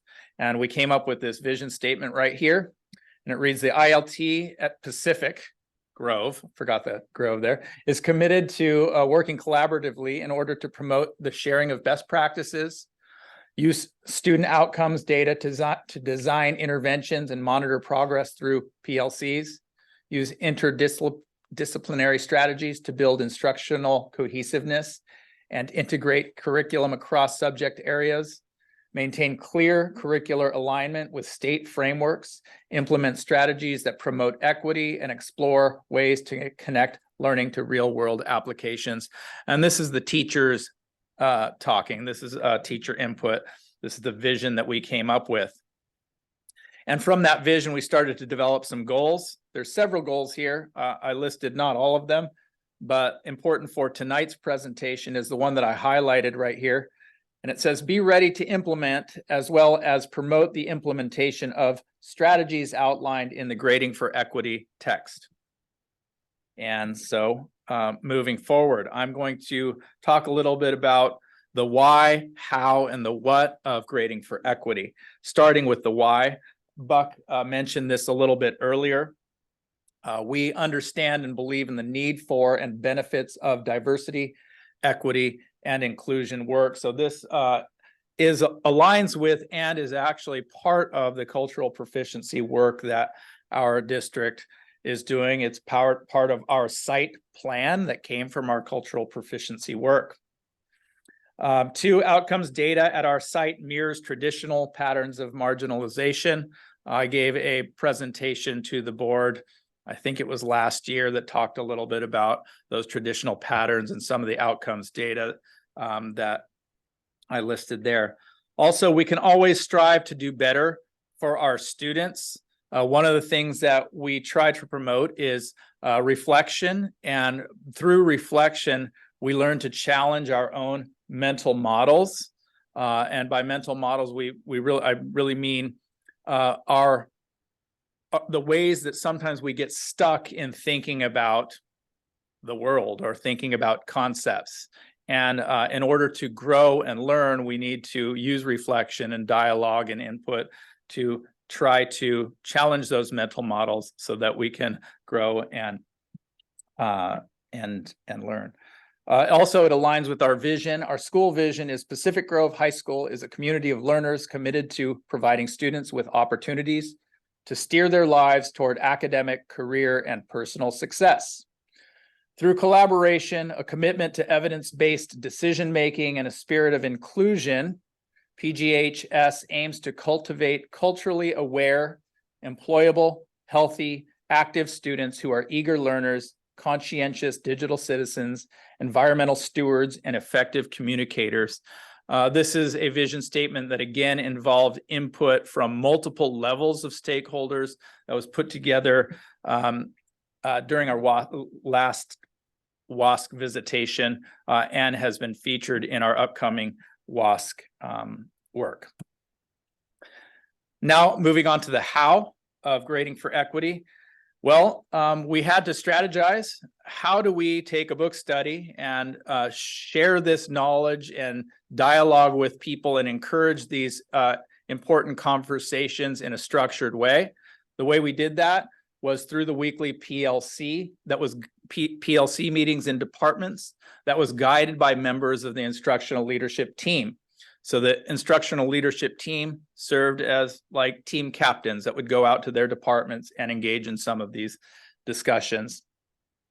And then we would come back. We had 5 staff professional developments throughout the year on the topic of grading for equity. That was the how. We had, these are some of the lessons that I carried the ILT through in the grading for equity instruction. And the goals that we put together prior to each lesson, and the critical questions that were asked at each lesson. So these critical questions drove the conversation in each of the professional development sessions. For example, down here you have, which grading practices do you believe best support learning? Why? Which practices are you most open to reconsidering? Right? You can see how this gets people to start to reflect on their own mental models, their own ways of conceptualizing or thinking about grading. How much does this book's vision of equitable learning align with your own personal vision? Lesson 2, you have the goal. There's a format right there. We use Socratic Seminar for this format. And we ask the question, should grades strictly reflect academic performance and mastery of standards-based content? Or should soft skills like effort and resilience also factor into a student's grade? Very, very rich discussion with the entire staff, and a lot of very, very interesting responses there. And it was sort of a dialectical approach. We had differing opinions. There was no prescribed method that we were aiming for. It was really just encouraging people to reflect on their own practice. Oops. Lesson 3, right here you have the goal. There's a lesson plan associated with each one of these. And then the critical questions. One of the critical questions right here is, what are ways that the following grading practices might lead to lower overall academic performance? So it's not always a guarantee that if you adopt these practices that academic performance is necessarily going to go up, or alternatively, higher overall academic performance. We really wanted the teachers to reflect on what are some of these possibilities. And then we conducted a SWOT analysis, and there's a very detailed SWOT analysis that we put together if anybody doesn't know what the SWOT is, it's strength, weaknesses, opportunities, and threats. We thought, if we're going to make a shift, what are some of the strengths of making this shift? What are the weaknesses? What are some of the opportunities? And what are some of the potential threats? Lesson 4, again, you have a goal. Share the grading for equity strategies that they will be implementing. So you see how this reflection and dialogue is starting to lead toward implementation. And when we talk about implementation, what we're talking about is trial, right? They're trying new things, and which is always a good habit in the classroom, to try new things and to seek data to inform yourself whether these strategies are actually helping achieve the outcomes that we are aiming for. Whether we can disprove the null hypothesis, if you will. Critical questions here. What strategy or strategies will your department be implementing semester 2 as part of your SMART goal-driven action research? So we conducted action research within the departments. If you're not familiar with action research, it's basically driven by outcomes. And so we're looking very specifically at student outcomes to see whether or not the interventions that we're putting in place, what kind of effect they have on the student outcomes. Lesson 5 was what were the outcomes? It was more of a share out. This was at the end of the year. The results of the action research, if we were to open it up, we don't have time to do that tonight, but it's quite detailed. It's feedback from all of the departments with data and some interesting charts and graphs that the teachers put together when they shared out their action research. I wanted to close. We have one more slide after this, but I wanted to close with this quote right here. The beauty of a person or flower or poem lies in seeing all of it. It is interesting that the words whole and health come from the same root. So it should not come as no surprise that the unhealthiness of our world today is in direct proportion to our inability to see it as a whole. Systems thinking is a discipline for seeing wholes. It is a framework for seeing interrelationships rather than things, for seeing patterns of change rather than static snapshots. That's from Senge's book, The Fifth Discipline. And back to that slide, a few goals of our summer planning. This highlighted bullet is we wanted to have developed a strategy for PLC implementation within the department, including sample meeting format. And that's what Dr. Stephanie Alvarez is going to address in her part of the presentation tonight.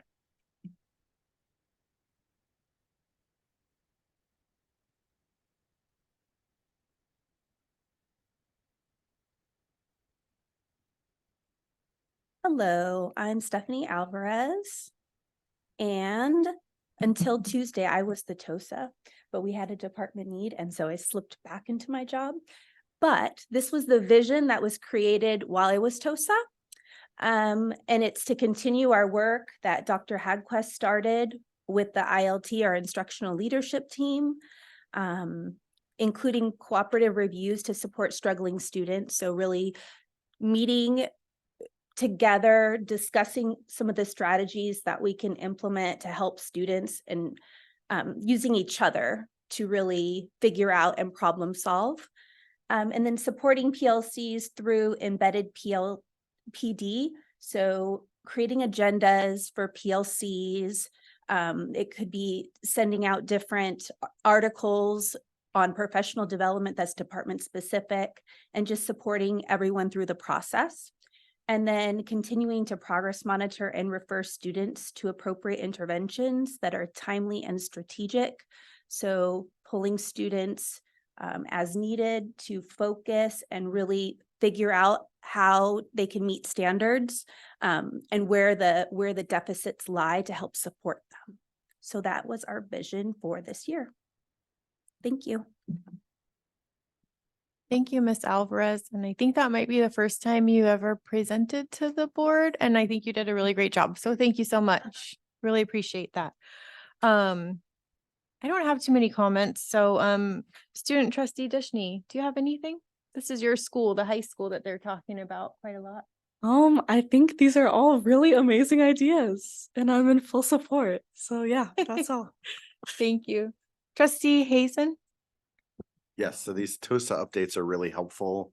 And following on the data side, one thought I just had is I'd love to hear how the TOSAs have affected the way the district does business in long term.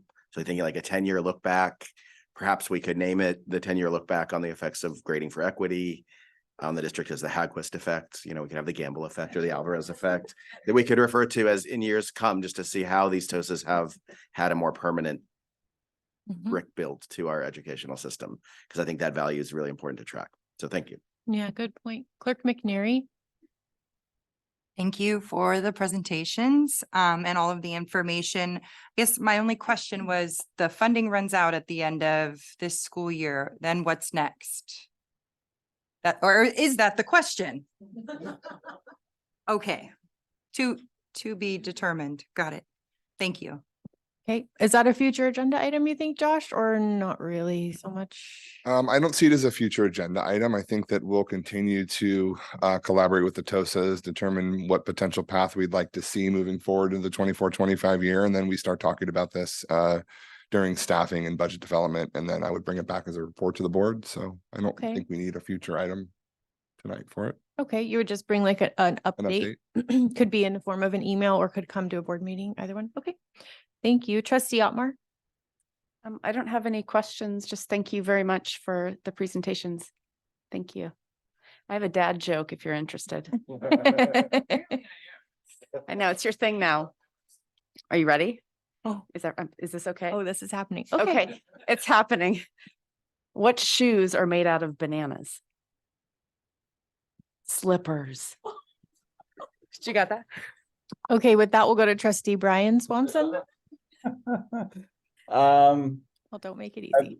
I appreciate all the detail. I'm sad that although we knew that we would eventually lose the funding, and that was always kind of the conundrum, all of this was like, can start to dig in and do these things and hope that we can perpetuate them, but then eventually the money is going to run out. And I remember when we talked about that initially, it's like, okay, well, that day is coming. And now that day, it sounds like for one TOSA has already come. I don't understand.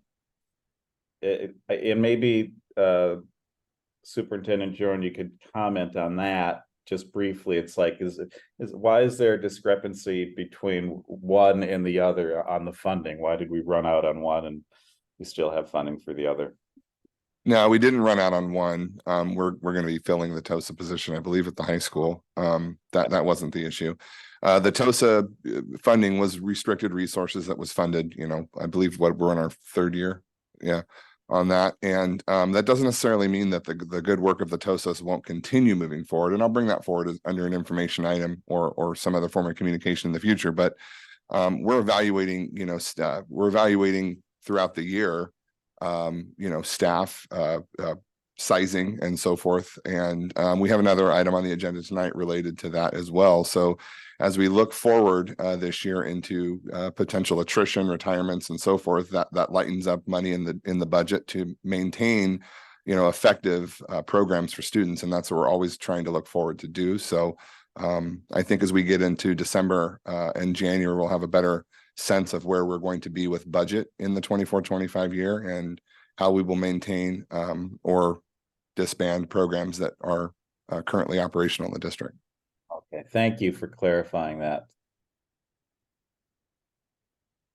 Anything else, Trustee Brian Swanson? No, thanks. Okay.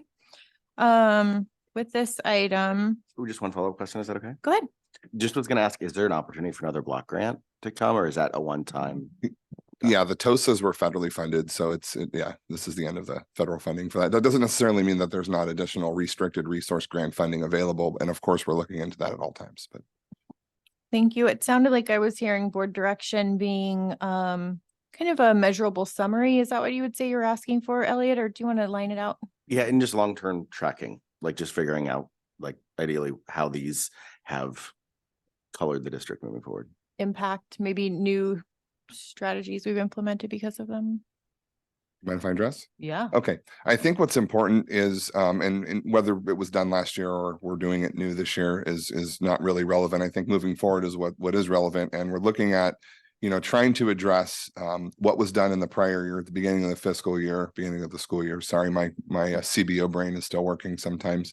But at the tail end of our school year, we want to bring it back and show, just like we will with alignment on the strategic plan and goals for the district itself, what were the benefits, what are the positive takeaways associated with the TOSA program. So we'll bring something back in the spring that kind of revamps what do we accomplish this year, what are we planning to accomplish in the outer year if the TOSA funding continues moving forward, which I don't believe is something that we did last year. Right. And I guess just a quick, I'm looking more long term beyond the board, life of a board, beyond the life of a a director of curriculum, for example, like so that we have that ability for the new boards to say, oh, these TOSAs happened 8 years ago and we can see why they were so valuable. Yeah. So it's more that long-term tracking than the year to year. Thank you.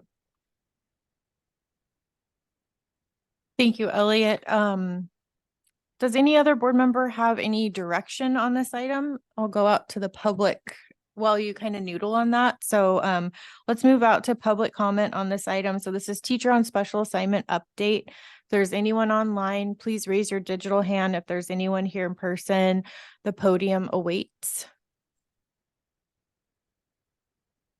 And while we wait for public, thank you, Lewis. I'm going to keep public comment open. Any direction coming from the board at this point? Okay. Brian, making sure. Okay. Thank you. Lewis, any digital hands? Okay. Thank you so much. I don't see anyone in person going up for this. Okay. Thank you all so much. Mr.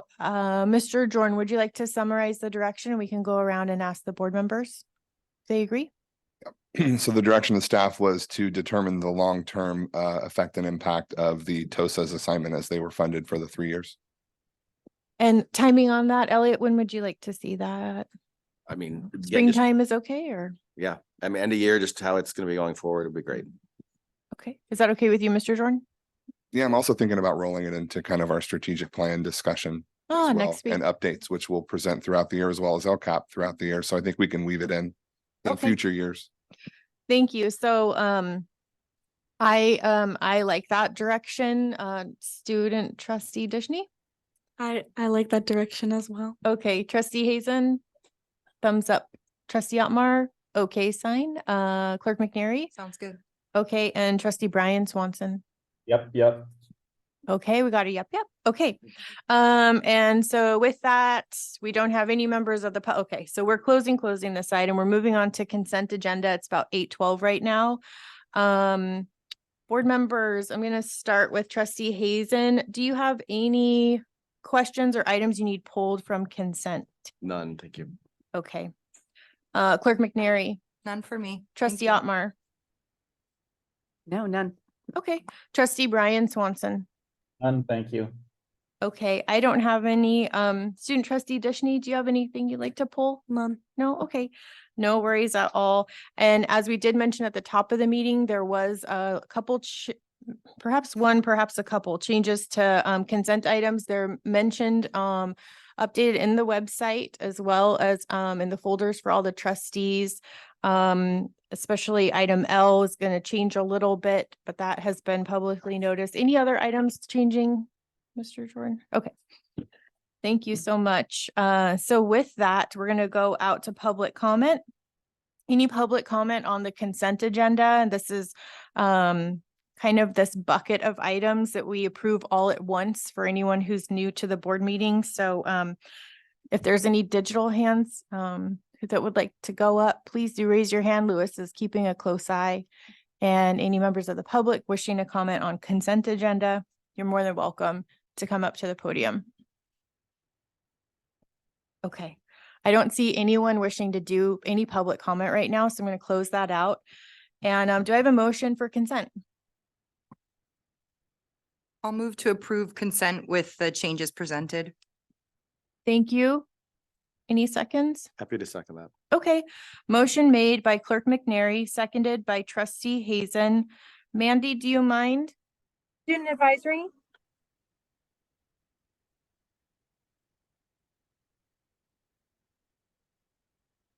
Aye.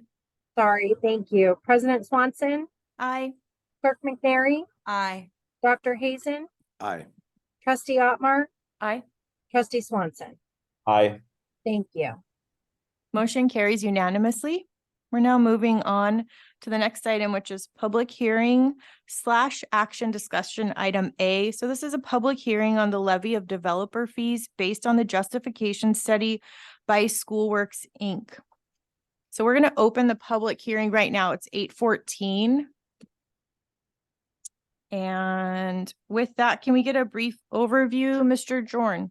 Right. I'd like to bring Ken Reynolds to the up to the podium. He's with Schoolworks. His firm has been providing developer fee studies for this district for some time now. although the district has not levied developer fees, we still provide the studies to justification. Levying developer fees addresses needs within the district, predominantly new construction and modernization of schools within our district based on a new influx of student population based on building. The developer fee that we will be discussing tonight will update the board on the current adopted rates per square foot for residential and commercial. And with that, I'll turn it over to Ken Reynolds. Mr. Reynolds, I'm sorry, will you push the button on your mic? Thank you so much. All right. So we're here tonight. I'm Ken Reynolds, president of Schoolworks. We're presenting the developer fee study for your acceptance and approval. And basically the study goes through all the legal requirements in order for the district to be able to collect fees when permits are pulled on either a new building, whether it's residential or commercial. And so there's a lot of technical issues that are required to be in the study. So we include all of that. I think the most important way to summarize everything is talking about how the amount you can collect, which is right now $4.79 per square foot for residential projects and 78 cents for commercial and industrial projects, is an amount that is set by the state allocation board and is adjusted every 2 years for inflation. Now, it's not the typical inflation we think of with, right, gas and groceries and all that.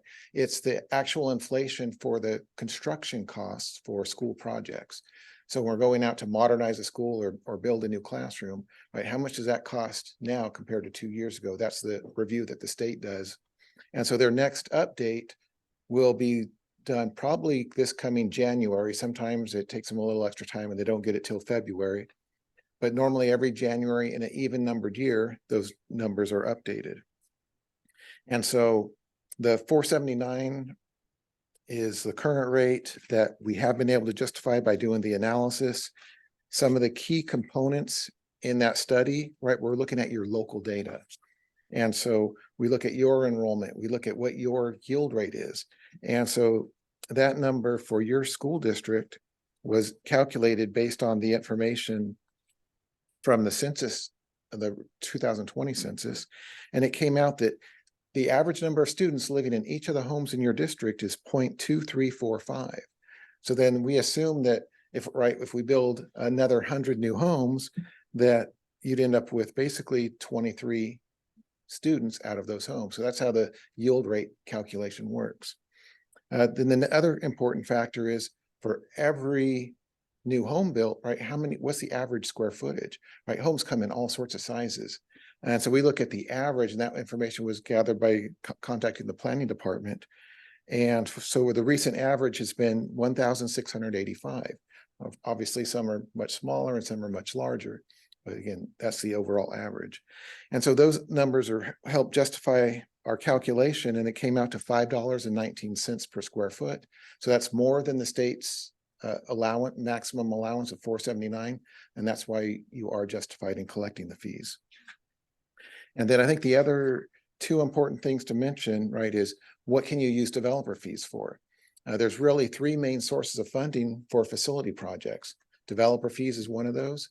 If you ever consider doing a local bond, that's another common source. And then the other is the state school building program. So when you're needing to build something new or modernize a school after it becomes 25 years old, the state has a funding program that can help pay for those projects. And so by having developer fees, you'll have your matching dollars needed to be able to participate in that program.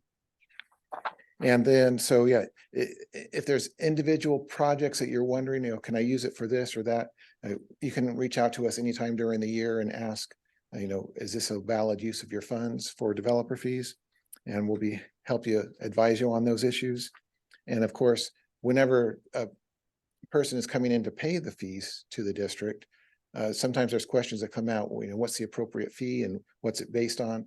So if they're adding on to their existing home and building less than 500 square feet, those types of projects are exempt. And so we can help you understand all those ins and outs. But if they're building a brand new home, but they're only building a tiny home and it's 400 square feet, right, they would still pay the fee because it's a brand new unit. And so The other important thing to know that if you do approve the study tonight and ask to implement the fees, today is September 7th. There is a 60-day waiting period before they go into effect. And so the fees would go into effect November 6th of this year with your approval. And with that, I'd love to be able to answer any questions you may have. Thank you so much, Mr. Reynolds, and thank you for coming from a far distance to be here in person. It's very kind of you. So we'll open it up to trustee questions and we'll go out to the public as always. So Clerk McNary. No questions. Thank you. Okay. Trustee Otmar. Thank you. If I'm understanding correctly, so it's only new construction, and then it sounds like anything, if there was a addition to a home, anything under 500 square feet would be exempt from that. Correct. And then anything above 500 square feet is the 500 square, and maybe these are just details that might not be important to anybody else, but is the 500 square feet exempt in general? So No, if it was a so- 1,600 square foot home, is the first 500 exempt, or only if it is? If you're adding 600 square feet to your home, you pay the fee for the entire 600 square feet. Okay, I see. That's a good question. Okay, thank you for that. Yeah. Trustee Brian Swanson. Thank you for the presentation. Trustee Otmar asked one of the questions I was wondering about. Yeah, it's like, so if it's $4.99, you skate by, and if it's 501, it costs you, what's the fee again? $4.78? $4.79. 79. So, okay. So I almost had the math. I'm not going to go there. So is there anything to prevent somebody from, doing, let's say they have a 800 square foot project that they want to do. So they do 400 square feet this year, and then next year they do another 400 square foot project. No, there's nothing really preventing people from doing that. I know that some cities, because obviously all the projects go through the city or the county planning departments, and sometimes they will catch those issues and tag them as non-exempt. And so again, you have to work with your local planning departments to see how they're classifying projects to determine, what is chargeable for school fees and what isn't. Mhm. Okay, thank you. Well, I'm glad we're talking about this. I have a recollection that when this came up, whatever, five years ago, perhaps. I know Trustee Swanson and I were on at the same time. I think I voted against it, and I regret voting against it at that time. So I'm totally in favor of moving forward with this now. That's all I got. Thank you so much. I have a quick question for Mr. Jorn. Do you know roughly how much funding PGUSD has turned away in developer fees? Because it sounds like when there's a new project, you get a form from the city. And do. so will you tell us? about Right. that? I mean, there's weeks where I receive, 10 or 15 forms that we I sign off saying we won't levy the fees. I did a ballpark estimate, and it's in the neighborhood of 1.4 to 1.6 million. And that's going back to the development of the Holman building and the development that was built in Pebble Beach for employee housing. Thank you. And then if somebody had a concern that PGUSD levying these fees would somehow hinder affordable housing, how would you respond to that, Mr. Reynolds? I don't think it hinders affordable housing. Again, the fees are minimal, and in comparison to what the fees that are typically charged by different city fees. So you mean overall? So in the overall scope, it's minimal. Okay. Especially affordable housing does get a break in general, Okay. right? Because the way the law is set up, these fees are charged per square foot. And so affordable housing is typically much smaller, and so it's paying a much smaller fee. Mhm. If someone's coming and building a 6,000 square foot mansion, they're going to pay a much larger fee. So it is related to the average, to the exact size of the project. Thank you for that answer. I'm just going to check my notes and see if I have anything else. Oh, my one last question for Mr. Jorn is, how common is this in Monterey County for these fees to be levied? It's extremely common. I did reach out to the County Office of Education and I attempted to get a list of every district. I'm not going to rattle them off here, but there's essentially 12 districts that levy fees. Okay. In our county, we have 24 districts, 9 of which are very small districts, meaning like, you know, they might have 30 to 60 children, one school type of district, union Okay. school districts. So a majority of the districts in our county levy the fees. So comparable districts to ours are levying the fees at a majority, if not, I don't All- want to say all of them because we don't know for sure, but I have a a list. and- major majority. Yeah, I have a list in the districts that surround us and the comparable districts in our county based on ADA levy the fees. Thank you so much. I'm going to go out to public comment and then we'll circle back, and any trustee who has anything further, we can at that time. Trustee Hazen, I apologize. Please go ahead. Just quickly, nothing major. You actually asked the question I wanted to ask about affordable housing, but I just wanted to say that, you know, based on, we do have a bond in place, but that money will not last forever. So that's why I do think this is really important and timely. So thank you for presenting on it today. Thank you. And you know what? Student trustee Dishney, do you have anything at this time? I do not have anything to add. Okay, thank you. We will come back one more time for the board. Right now, we'll go out to the public.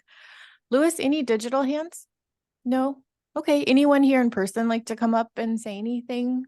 Mr. Reynolds would, I'm sure, give you the podium gladly. So please don't hesitate. You do not have to leave the podium, Mr. Reynolds. Okay, thank you, Lewis. It looks like there's no hands up. And that looks like there's no one here in person. So I'll go back around and I promise I won't forget you. I'm sorry I forgot you, Trustee Hazen. Clerk McNary, anything? No, you're shaking your head. Trustee Otmar? So I just did the math on 1,600 square foot home and it comes to, I can't help it.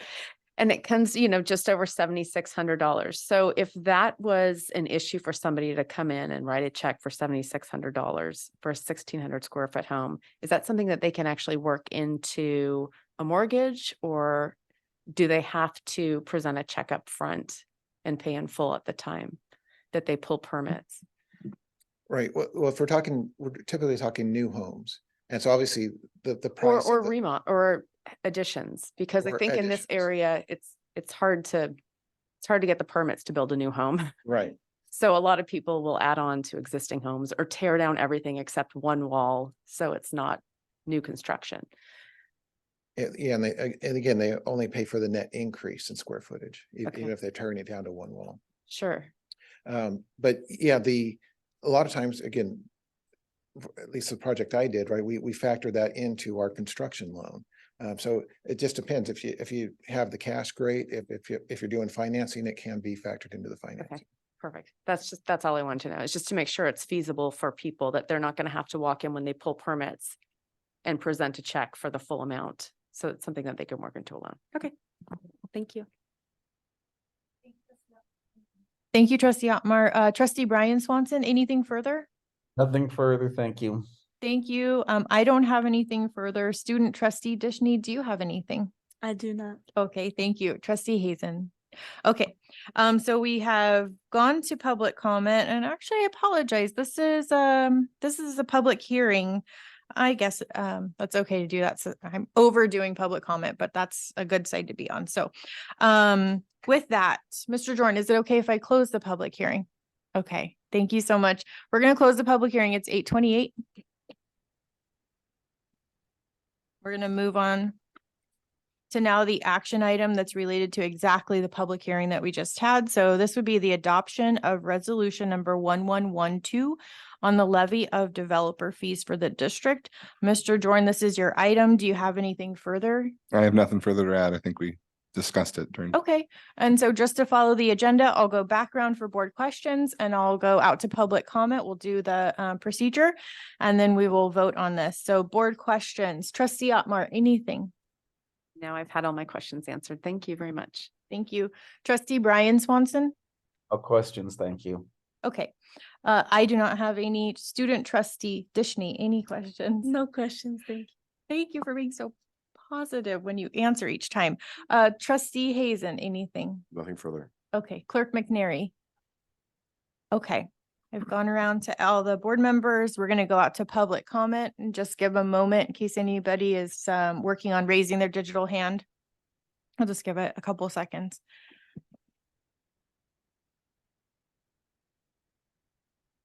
Okay, I don't see anyone online or in person wanting to make public comment. So with that, do we have a motion for adopting this on staff's you know what, I'm going to make the motion on staff's recommendation if that's okay. So I need a second, please. I'll second. You can We can jinx. go for it. I'll second. Okay, thank you so much. So motion made by Carolyn Swanson, seconded by trustee Otmar. Mandy, if you don't mind. Student advisory, Aye. President Swanson, Aye. Clerk McNary, Aye. Dr. Hazen, Aye. Trustee Otmar, Aye. Trustee Swanson. Aye. Thank you. Motion carries unanimously. Thank you all so much. Thank you so much, Mr. Reynolds, for coming. You're welcome, of course, to stay, but you're also welcome to head out. We really appreciate you coming. Okay, next up, and just for long-term planning, after this next public hearing and action item, we're going to take about a 10-minute break, okay? So right now we're at 8:30, which is 8:31, which is only 1 minute ahead of my schedule. So I think we're making good time tonight. And also being effective. So public hearing number 2/action discussion item B. This is public hearing of resolution number 1113 regarding sufficiency of instructional materials for fiscal year 23-24. So we are going to open the public hearing right now at 8:31. Director Rogeman, please go ahead. Good evening, trustees. Every year, we need to make a public declaration that we have met the standard for sufficiency of instructional materials in the district. What this means is that the materials that we are using are aligned to the current edition of the framework, and that we have sufficient materials for our teachers to instruct in all of our classes. What I have included in the document is a summary of the materials that are used at the elementary and middle school for the core subjects. And then we also have a summary of the high school materials that were purchased last year. The high school has a comprehensive list of courses that are at the high school. And so we don't list every single textbook that's being used in every single class, but we have met the legal requirement that we need to in order to declare that we have sufficient instructional materials for all of our students in grades TK through 12. Thank you so much, Director Rogeman. Mr. Jordan, do you have anything you would like to add? Nothing to add. Okay, thank you so much. Okay, actually, Mr. Jordan, I have a procedural question. Since this is the public hearing, do you prefer that I go around and ask for trustee feedback, or do you want me to wait until the action item? I would prefer the action. That would be the procedural way. Yeah. Thank you so much. Okay, that's what I will do. So we're open for the public hearing right now, which means we're absolutely taking public comment right now. And if anyone's online and would like to raise their digital hand, please feel free. And if anyone is here in public and would like to comment on this, please make your way up to the podium. The microphone is on. I can see the green light. And you have 3 minutes. And if you like, please state your name. You don't have to. Okay, I am Chris Swires, parent of Charlie Swires. I'm going to respectfully disagree with Mr. Rogeman that you have legal basis to go ahead and move forward on this. I'm looking at section 60119 of the California Education Code. It looks like the purpose of this is to determine that instructional materials are aligned with content standards adopted by the state board and consistent with content and styles of framework. Furthermore, it goes on explaining that the legislative intent is to make sure the instructional materials and supplemental instructional materials are deemed to be aligned with content standards pursuant to subdivisions A and C. I requested instructional materials for my son's 10th grade English course to view. The answer that I received was that these supplemental instructional materials are not prepared in advance of the beginning of the course. These materials are created and modified throughout the year to address the instructional needs of the students. I think that's problematic on a few fronts. One is the California Department of Education actually has a frequently asked question that says, can an LEA develop and otherwise obtain instructional materials throughout the year during which they are utilized? The answer is no. Education Code 60119 stipulates by the end of the 8th week, you, the school board, have to make a determination that the pupils have the instructional materials that are aligned with content standards. In order for you to make this determination, the complete program must be available.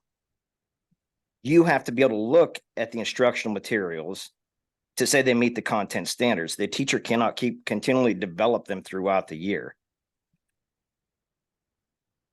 The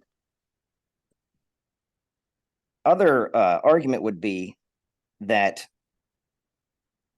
it creates in order for a parent to come in and look at the instructional materials, it creates a bond with a sense of trust with the board, with the teacher, with the school, that we know what the teacher is teaching and what is being presented as instruction. We're talking about English literature. I'm not going to date myself by when I was in high school, but Julius Caesar and Shakespeare probably hasn't changed a whole lot in the past few decades. So to say that instructional materials can't be available by the 8th week of school for parents to examine, as we're allowed by law, it's a law that we are allowed to examine. I think they actually use the term inspect teachers' instructional materials. So I think it's a little disingenuous to say that instructional materials can't be presented before the 8th week to keep up with current content. Shakespeare hasn't been current for a few centuries. Thank you, Mr. Swire. If you could wrap it up in the next 10 seconds. Yeah, that'd be I much would just appreciated. ask that we at least the vote be held off for at least the 8th week, so a time can be given for the teacher to present the content that's going to be used for the year. Thank you. Thanks. Thank you so much for your comment. Thank you for being here. Louis, are there any other members of the public wishing to comment online? Thank you. If there's anyone here in person who would like to make their way up to the podium, I'll give a few seconds, I should say, to make your way up.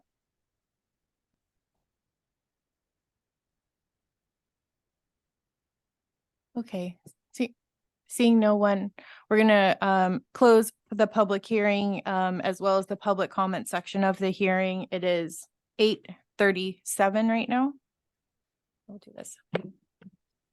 Thank you all. Moving on next to the action item, adoption of resolution number 1113 regarding sufficiency of instructional materials for fiscal year 23-24. Mr. Rogerman, did you have anything you wanted to add? I don't think so. That Okay, you're there for questions. information that we have available is in the packet, but I'm happy to answer any questions the board may have. Okay, thank you.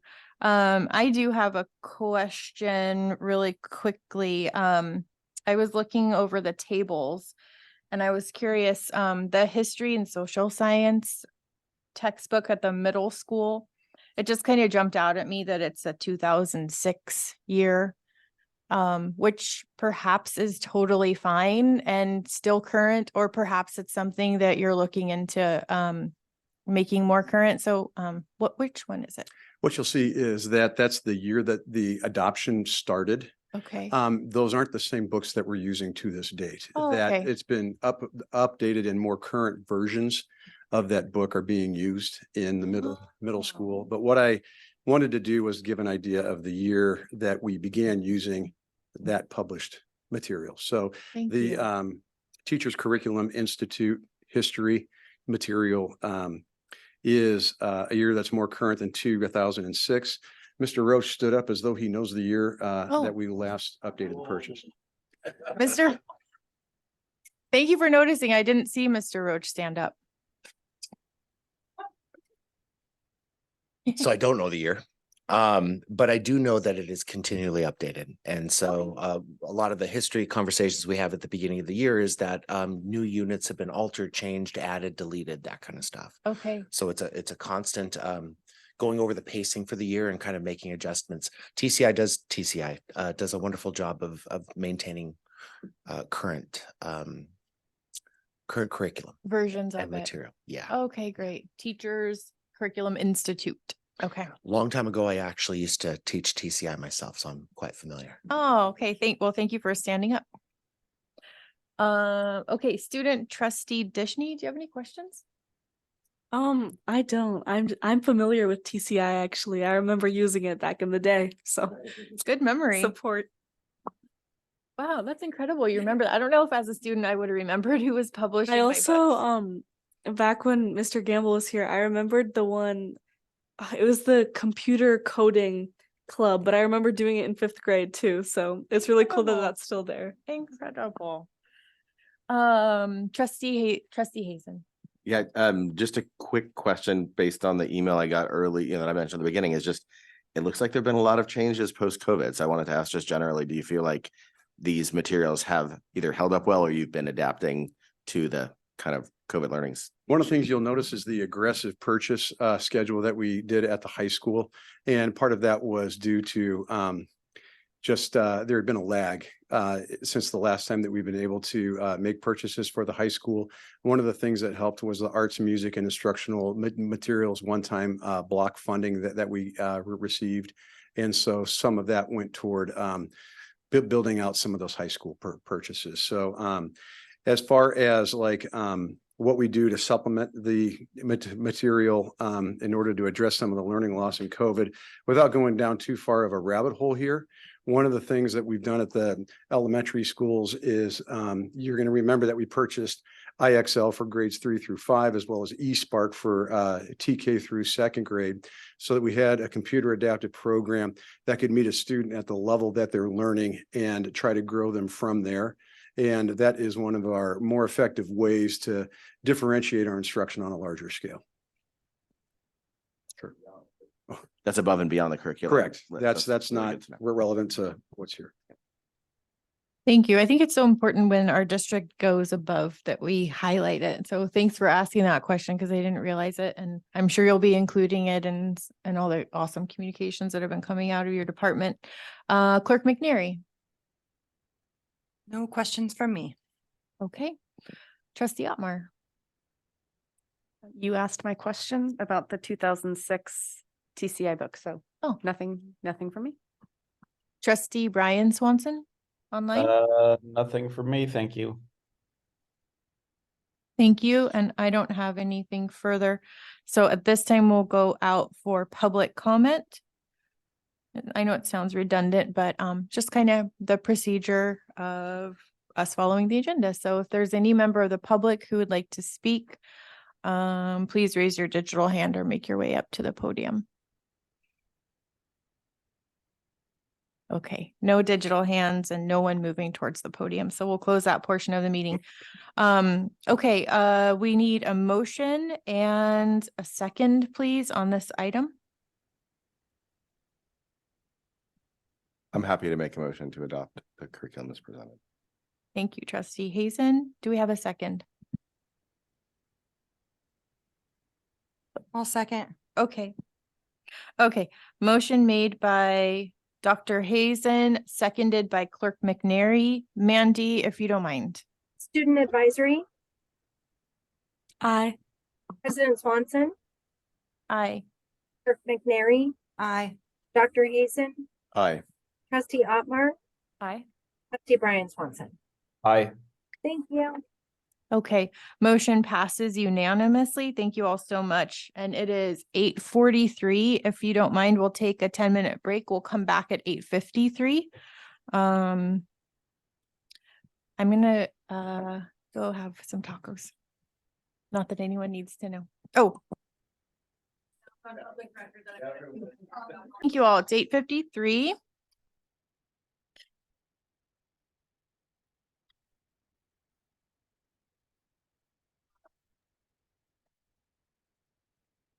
Trustee Brian, are you there? Yeah. Thank you. Had a nice little lie down there for a minute. Oh. Okay. Trustee Otmar is on their way, I believe. Oops.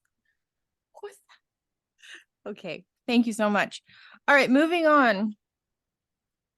Action discussion continued, excuse me. Resolution number 1111, adoption of supplemental employee retirement program, which may be referred to tonight as SERP.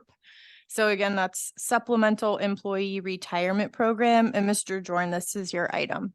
Thank you very much, President Carolyn. So the district is looking at offering a supplemental employee retirement program to our all units, not just bargaining, both CSEA and PGTA, as well as confidential and management this year. We sunshined this item last year with PGTA. It has also been discussed with CSEA.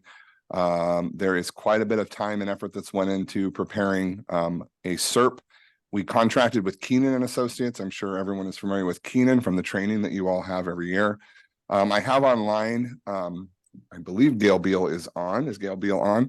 I have Gail Beal from Keenan and Associates. I'm going to have her just do a really quick run through of what is a SERP, how do we plan to implement, and what is the district's process moving forward. And also in this item, we have a timeline associated on page 2 of the item. So with that, Gail. Thank you. Do you want me to share my screen or do you have it there? You could share your screen. Okay.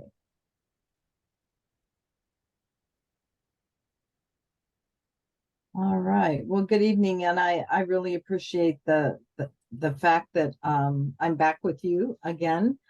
As you recall, last year, there wasn't a whole lot of time left in the school year. And so the decision was made to maybe look at a plan where you would roll it out mid-year. So I'm going to go through this really quickly.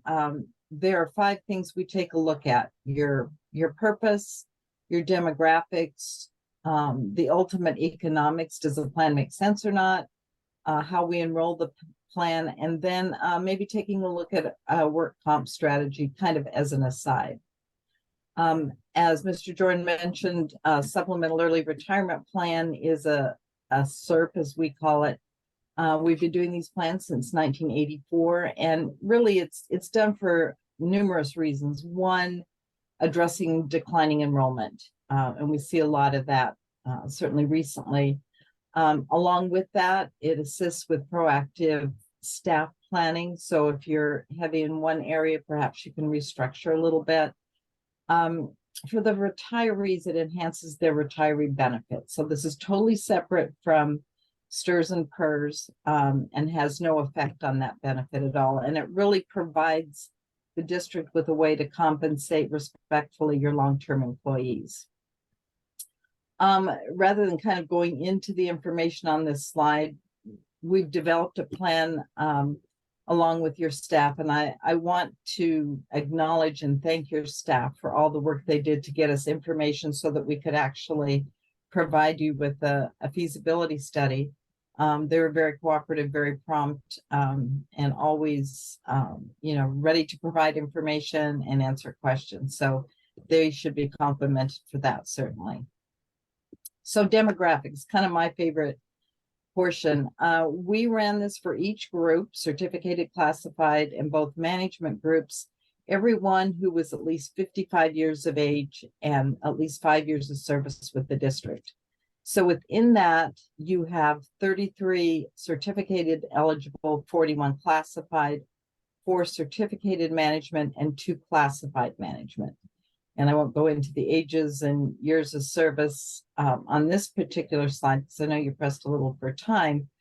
I want to focus more on these 2 or 3 slides here. So when we look at the demographics, we don't necessarily look at the entire eligible group. We typically look at the number of employees who are 58 and over.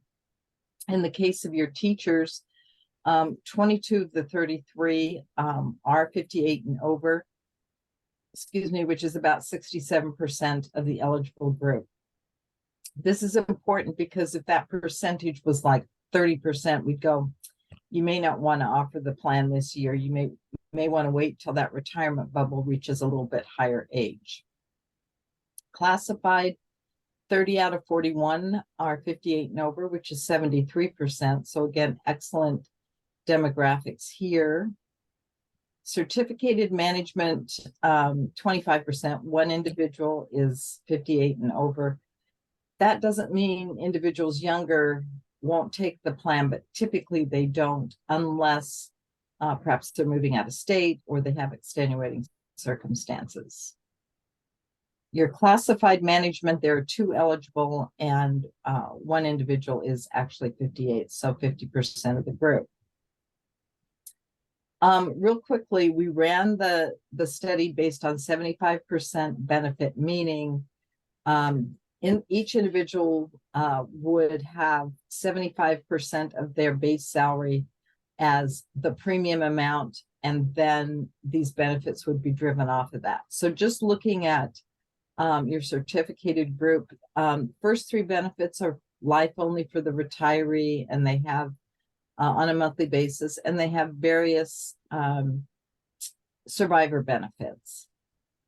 Most people take the 5-year benefit because they want to get the highest amount of money in the shortest period of time. So in this case, a little over $1,500 per month for 60 months. That's either payable to the retiree or the survivor. Works the same for the other periods of time. The interesting thing is the 5-year through the 9-year are eligible for IRA rollover, meaning an individual could start taking the benefit in cash, maybe 6 months later go, yeah, I don't need it all, and start sheltering half of it or all of it. So a lot of flexibility built into the different options from which someone could choose. Real quickly, to come up with the final numbers, we look at certain assumptions. I'm just showing one here, but we look at your retiree health care assumptions. We look at your statutory benefits because those are based on salaries, so you're going to get some savings there. Your salary, current salaries, looking at the COLA, it increased it to almost 128,000. We started replacements at column 4, step 4, and we went down 2 steps and then over a column and down 2 more steps in years 4 and 5. So also I wanted to mention the Keenan commission is 5% of premium. Your premium is paid over 5 years, as is your commission. So you're not being faced with paying all this up front. So you can spread that out over 5 years along with the commission. So the results, I'm sure this is what you really want to hear about. If you replace, assuming that 8 individuals, certificated individuals take the program, you replace all 8 positions, you're going to save over 5 years about almost $521,000. That's net savings after commission, after the premium has been paid. So roughly $500,000 over 5 years. Most savings going to occur in the early years because those replacement salaries are going up. Now for your other 3 groups, you don't see a savings with all replaced because you don't have the depth in the salary schedule, steps and columns. And typically what we will see, particularly for your management, is that by year 5, certainly those individuals are making what the retiree was making when he or she retired. So full replacement, you're not going to see savings typically. So total net savings for all 4 groups is about $244,000 net savings, again, over 5 years. Now, if you look at some non-replacement scenarios, so for your certificated, assuming you do not replace, or you do replace 6, classified, you replace 8 of the 10 certificated management. You don't replace either of the 2 positions that might retire, your savings go up dramatically. Now, there are a couple things to keep in mind here. These are based, these savings are based on kind of the average individual taking the program. So what you have the opportunity to do is offer the program once you know who's enrolling and that window closes. We come back with the final cost analysis for you to give your final approval for. So no cost to go through the enrollment, to do the studies. So really no risk to you as a district, but the other thing to remember is if you're not going to replace positions, when we do that final cost analysis and we know specifically who's going, we want to know how many years do you think, or do you hope you won't have to replace those positions so that we can be more accurate, not just run it on the average. As far as what we do in terms of making sure that you maximize enrollment, it's kind of a two-step process. So we will do a group meeting. We will do individual counseling sessions, and I'm going to kind of run through this quickly, but I think it's important to know that we bring in counselors who are retired educators and other school personnel. Some of them have retired through a CERT program, and it really provides some respect for the individuals who perhaps are retiring, to ask questions in an individual setting that they wouldn't in a group setting. So we want to make sure that they have that opportunity, and then kind of help them navigate not just the financial piece, but kind of the emotional piece, since the counselors have been through this process themselves. We also bring in pension support for those group meetings. We have a representative from CalSTRS that will be with us as part of the group session. CalSTRS will also come out, but only at the request of the district. So we want to make sure that we can hopefully get both people there to answer any questions individuals might have, and also help them sign up for some counseling sessions with both STRS and PERS. We do everything via technology now. So we have a dashboard where you can kind of keep track of the yes, no's, and maybes, and we'll make sure those are, excuse me, updated on an ongoing basis. Everything is signed through DocuSign. So once we get a packet back, excuse me, that will go directly to the district for signature. So you will know on a day-to-day basis how many people are taking the program. So no surprises at the end. Mr. Jordan mentioned the timeline. We're looking at hopefully board approval tonight. Announcement letters, district already has those. They will be sent out tomorrow. We'll do group orientation meetings September 13th and 14th, individual counseling sessions the 19th and 20th. The enrollment package and letters of resignation are due November 9th. Gives them plenty of time for that decision, and also allows you to know who's taking the program, giving you extra time for staff planning, whether it's non-replacement or some recruiting. Plan is effective July 1, and first benefit checks would go out August 1. As an aside, this is not figured into any of the savings with the program, but it's also good to integrate your work comp with any CERT participation. So if you have any outstanding work comp claims and those individuals leave under the CERT, that also provides you with some extra savings. And I know I went through that really fast as requested, but I will take any questions you might have. Thank you, Ms. Beal. We'll start with Trustee Hazen.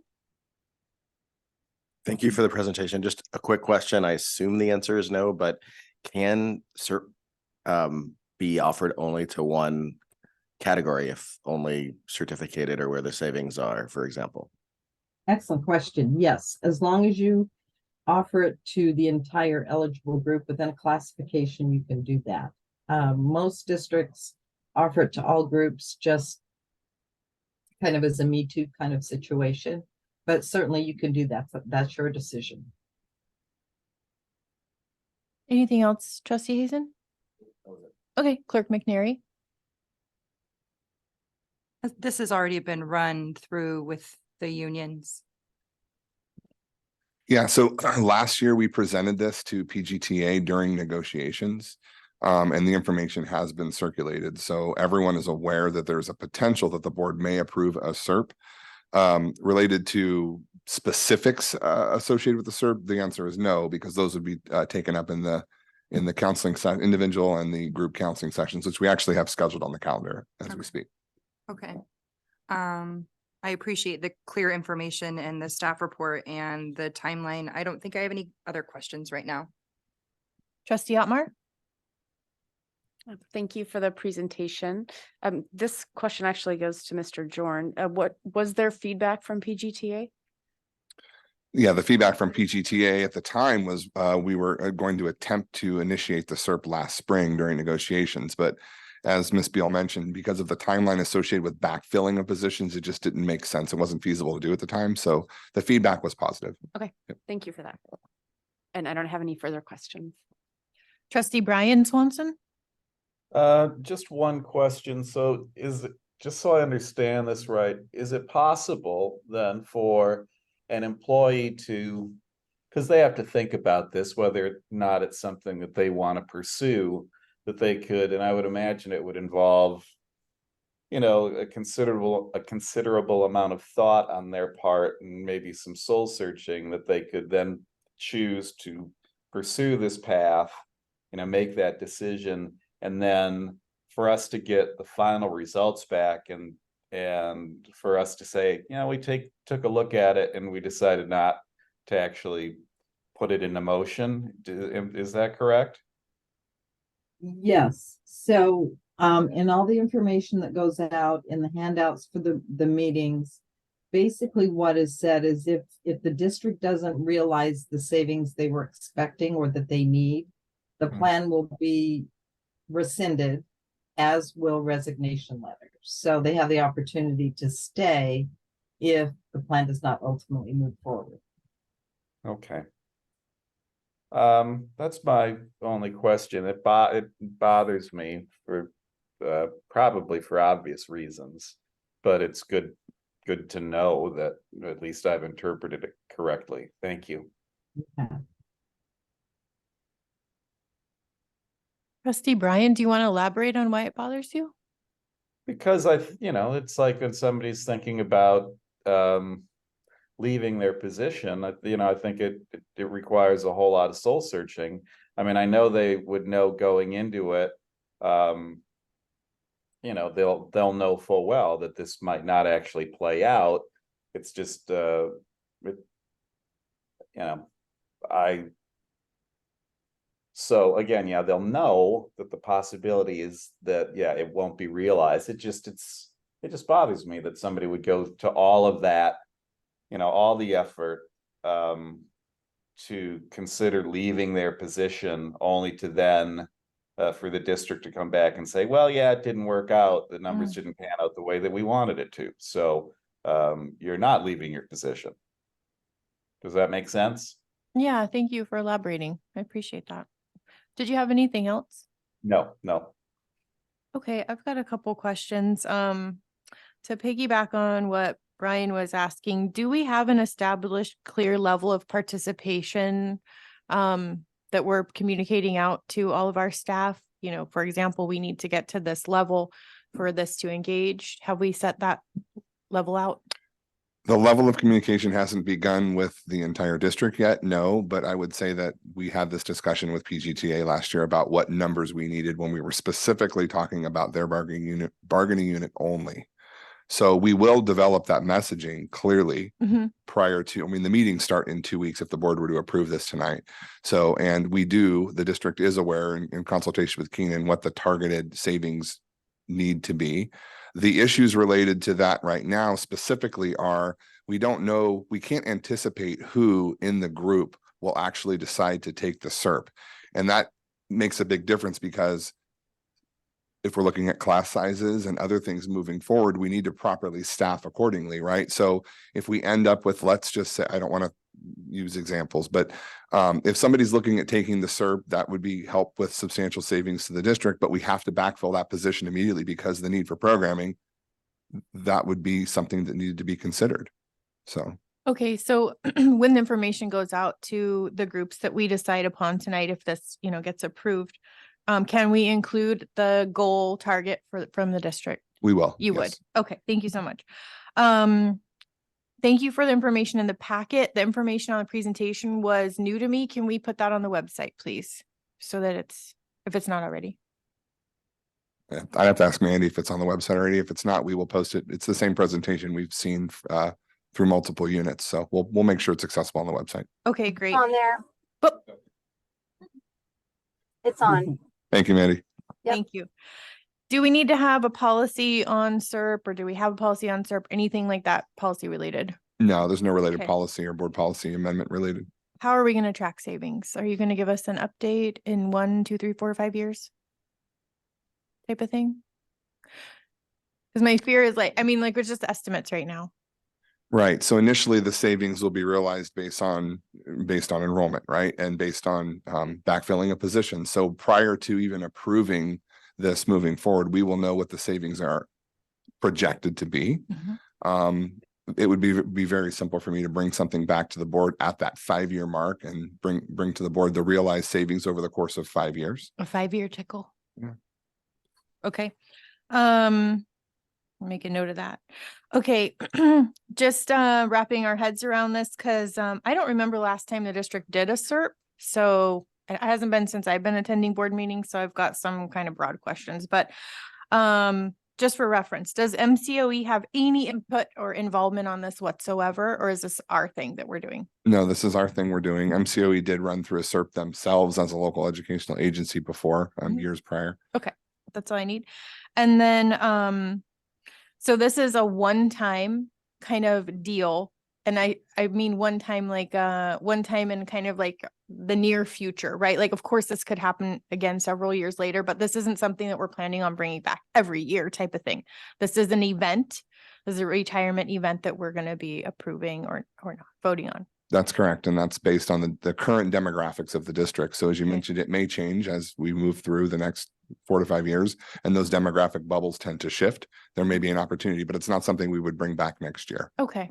And then my last question, I was wondering if we wanted to add any verbiage. I was Googling SERPs, forgive me. So on page 131, we kind of list out in the resolution, there's these little squares. It says resolve further that the eligibility requirements, blah, blah, blah for employees. Do we want to add something that says the employee will not be eligible for rehire in the district other than as a substitute? Because that was in one of the SERPs that was, it was a PAHRO SERP. So I don't know if that's appropriate. Gail, can you address that if that is in the language in the contract that the employee signs? It is not, but we can certainly put it in there. We can actually add something that says that. And of course, they can't come back per STRS and PERS regulations for, X number of days, or months, but we can certainly put something in that form that they sign that says they cannot come back other than as a substitute. Would you be in favor of that, Mr. Jordan? I would. Okay. I can give you the wording of the one that I found online. It was actually from Keenan, so it might be something that they'd be agreeable to now. I don't expect Mrs. Beal to have, every single Keenan SERP in her mind. So I can forward that to you. Right. Yeah. The intent of the SERP is to retire from our school district. Yeah. So that's the intent. So Yeah, I it think it makes would sense be to more have that clear. language in there. Yeah. Mhm. Yes, and Yes, also- please go ahead. I'm sorry, we did the PAHRO plan as well, so I will have that specific Oh. language. Well, thank you. I'll cross it off my to-do list.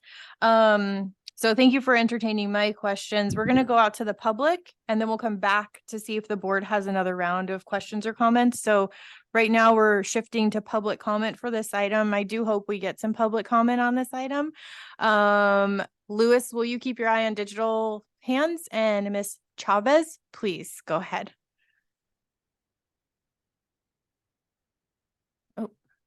Should be green. There we go. Thank you. A quick clarification about seeking employment. We've had a lot of I won't go a lot, a handful of certificated teachers who have retired and come back in like lunchtime supervisory roles or crosswalk attendance or IAs at the preschool.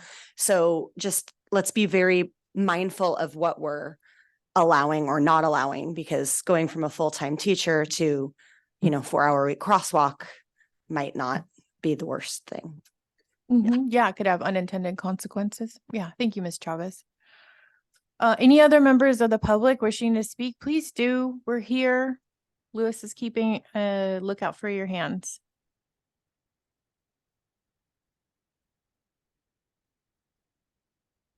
Okay. I don't see any public comments. I'm going to close that part for the night and go back around really quickly. Trustee Hazen, anything? Nope, nothing further. Thank you for the clarifications provided. Okay. Clerk McNary? Nothing. Trustee Otmar? I would actually like to take pause on the idea that a teacher could not come back other than being a substitute, because I think that's a very good point. And if a teacher that's retired wants to come back and be a crossing guard or wear a yellow jacket at lunch, I don't want to prevent that from happening. So I think my preference would be that was not in there. Is there a way to, oh, I'm so sorry, go ahead. I was going to say, if there's a way to word it, maybe hours wise, if you could limit it by hours, something like that. I mean, I don't know how that works. So that's completely out of my scope, but that would be a concern for me to add that language. Thank you for bringing that up. Thank you, Trustee Otmar. Trustee Brian Swanson? I'm curious if we do ease that restriction. Are there complications beyond just, kind of getting paid for this one thing and then getting paid for the work that they're now doing? Or does it impact beyond that we're not seeing? I think we all have some good questions surrounding that. And if it's possible, maybe we vote tonight to allow staff to investigate and then put it in however makes sense for like us, and maybe check with legal or something, or the stirs and the purse folks. I mean, it's not as simple as it looks, right? So, Trustee Hazen, did you have something else? Yeah, I mean, just to say, looking at I'm only worried about the timeline. I love the idea of doing that, but I'm wondering if there's anything, a motion or modification we could make tonight to address that and still have it go forward. That's what I was thinking, is that we would make a motion to approve and allow for, I don't know if that works, allow for staff to either add that or not add that upon your own discretion, but perhaps that's a board decision. Board decision? Yep. Okay. Ms. Beal, do you have anything to add regarding the, now it's a trustee concern as well, that we might be having an unintended consequence to fulfill, honestly, like some of our most hard to fill positions? Like crossing guard? Yeah, I would just say we can put language in there that was similar to Pajaro's, but also maybe just add something to the effect that an individual cannot come back in a full-time equal capacity, or however. I could work with staff to come up with some language that's agreed upon. But I think we can kind of minimize it if we say can't return it in a full-time position, more than 4 hours, perhaps, or whatever is your pleasure. We can make sure that the language is approvable. Okay, thank you. Do you mind if I address? Please. I think that the best way to word it would be to not bring the employee back in the full-time equivalent in their in the classification that they had at the time of retirement. Which would allow, for instance, like, let's give an example. Perhaps there's a certificated individual who retires as a 1.0 FTE. Could they come back as a 0.2 FTE in the classroom as certificated? Yes or no? It's a certificated position, so that's it would the be- same classification. It would be no. Right. Okay, but they could come back as a crossing guard, which is classified, Correct. or even work at the DO in a non-certificated capacity. Correct. Okay. Okay, good discussion. We don't need to go out to public comment. We already did.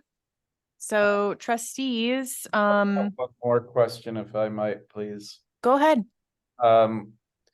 Josh, there at the bottom of this where it says fiscal impact, it says none. Is that a mistake? Because it seems like there's It seems like there's considerable fiscal back one way or another. Yeah, so tonight the board is proving the implementation of the Okay. CERT process. Okay. And then we'll bring back to the board for approval once we get through the information sessions and we develop a projected cost savings associated with the CERT. So that's when we'll see. Yeah, okay, I get it. Thank you. Thank you. I understand now. Thank you. Okay, so really quickly, trustee Hazen, anything to add? No, you're shaking your head. Clerk McNary, anything? No, trustee Otmar, anything? I'm going to be beating the dead horse. What do you Sorry, have? guys. What do you have? So I just want to confirm that if a certificated position retires, they can come back as, let's say, a classroom aide. They can do that.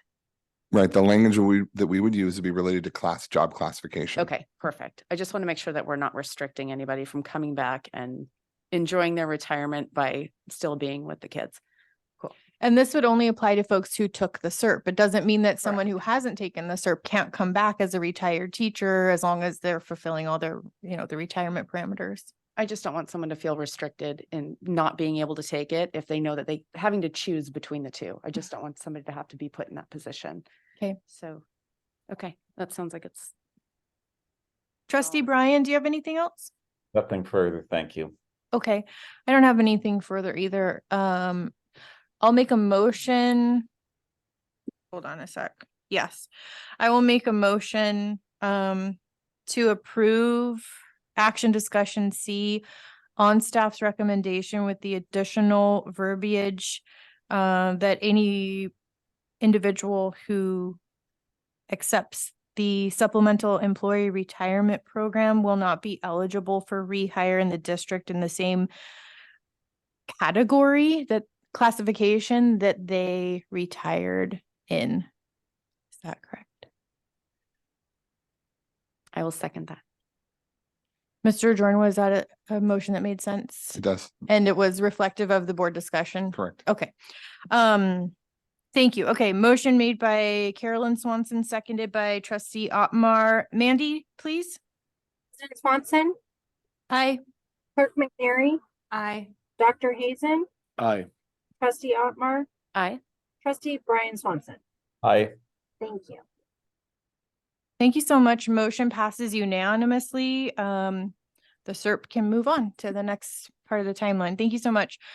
Okay, now we have the consultants, the partners, I should say, from Leadership Associates online who are going to do a brief overview on action item D, which is the superintendent's salary range. So I think it's Dr. Andrew who's on, but it might be Sally Frazier. So Lewis, do you mind Dr. Andrew? Okay, wonderful.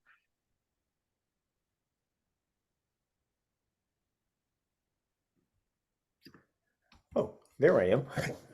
Good evening, board members, and thank you so much for having me back. We're here to talk about two items. We'll start with the item of the salary range. What Sally and I did, we took a look at the salary ranges in Monterey County, but we also did some work regarding Santa Cruz County districts as well, and other districts similar to yours. And what we found was that the number that the board discussed at the last meeting was right in line with what other districts would offer their superintendents. It's a little on the high side, looking at the top, but it should be a great number for recruiting, and we believe that it sets us and sets the district up in good stead for recruiting candidates. And with that, I'll just turn it back over to the board. Thank you, Dr. Andrew. We'll start with Clerk McNary. Any comments, questions, ideas?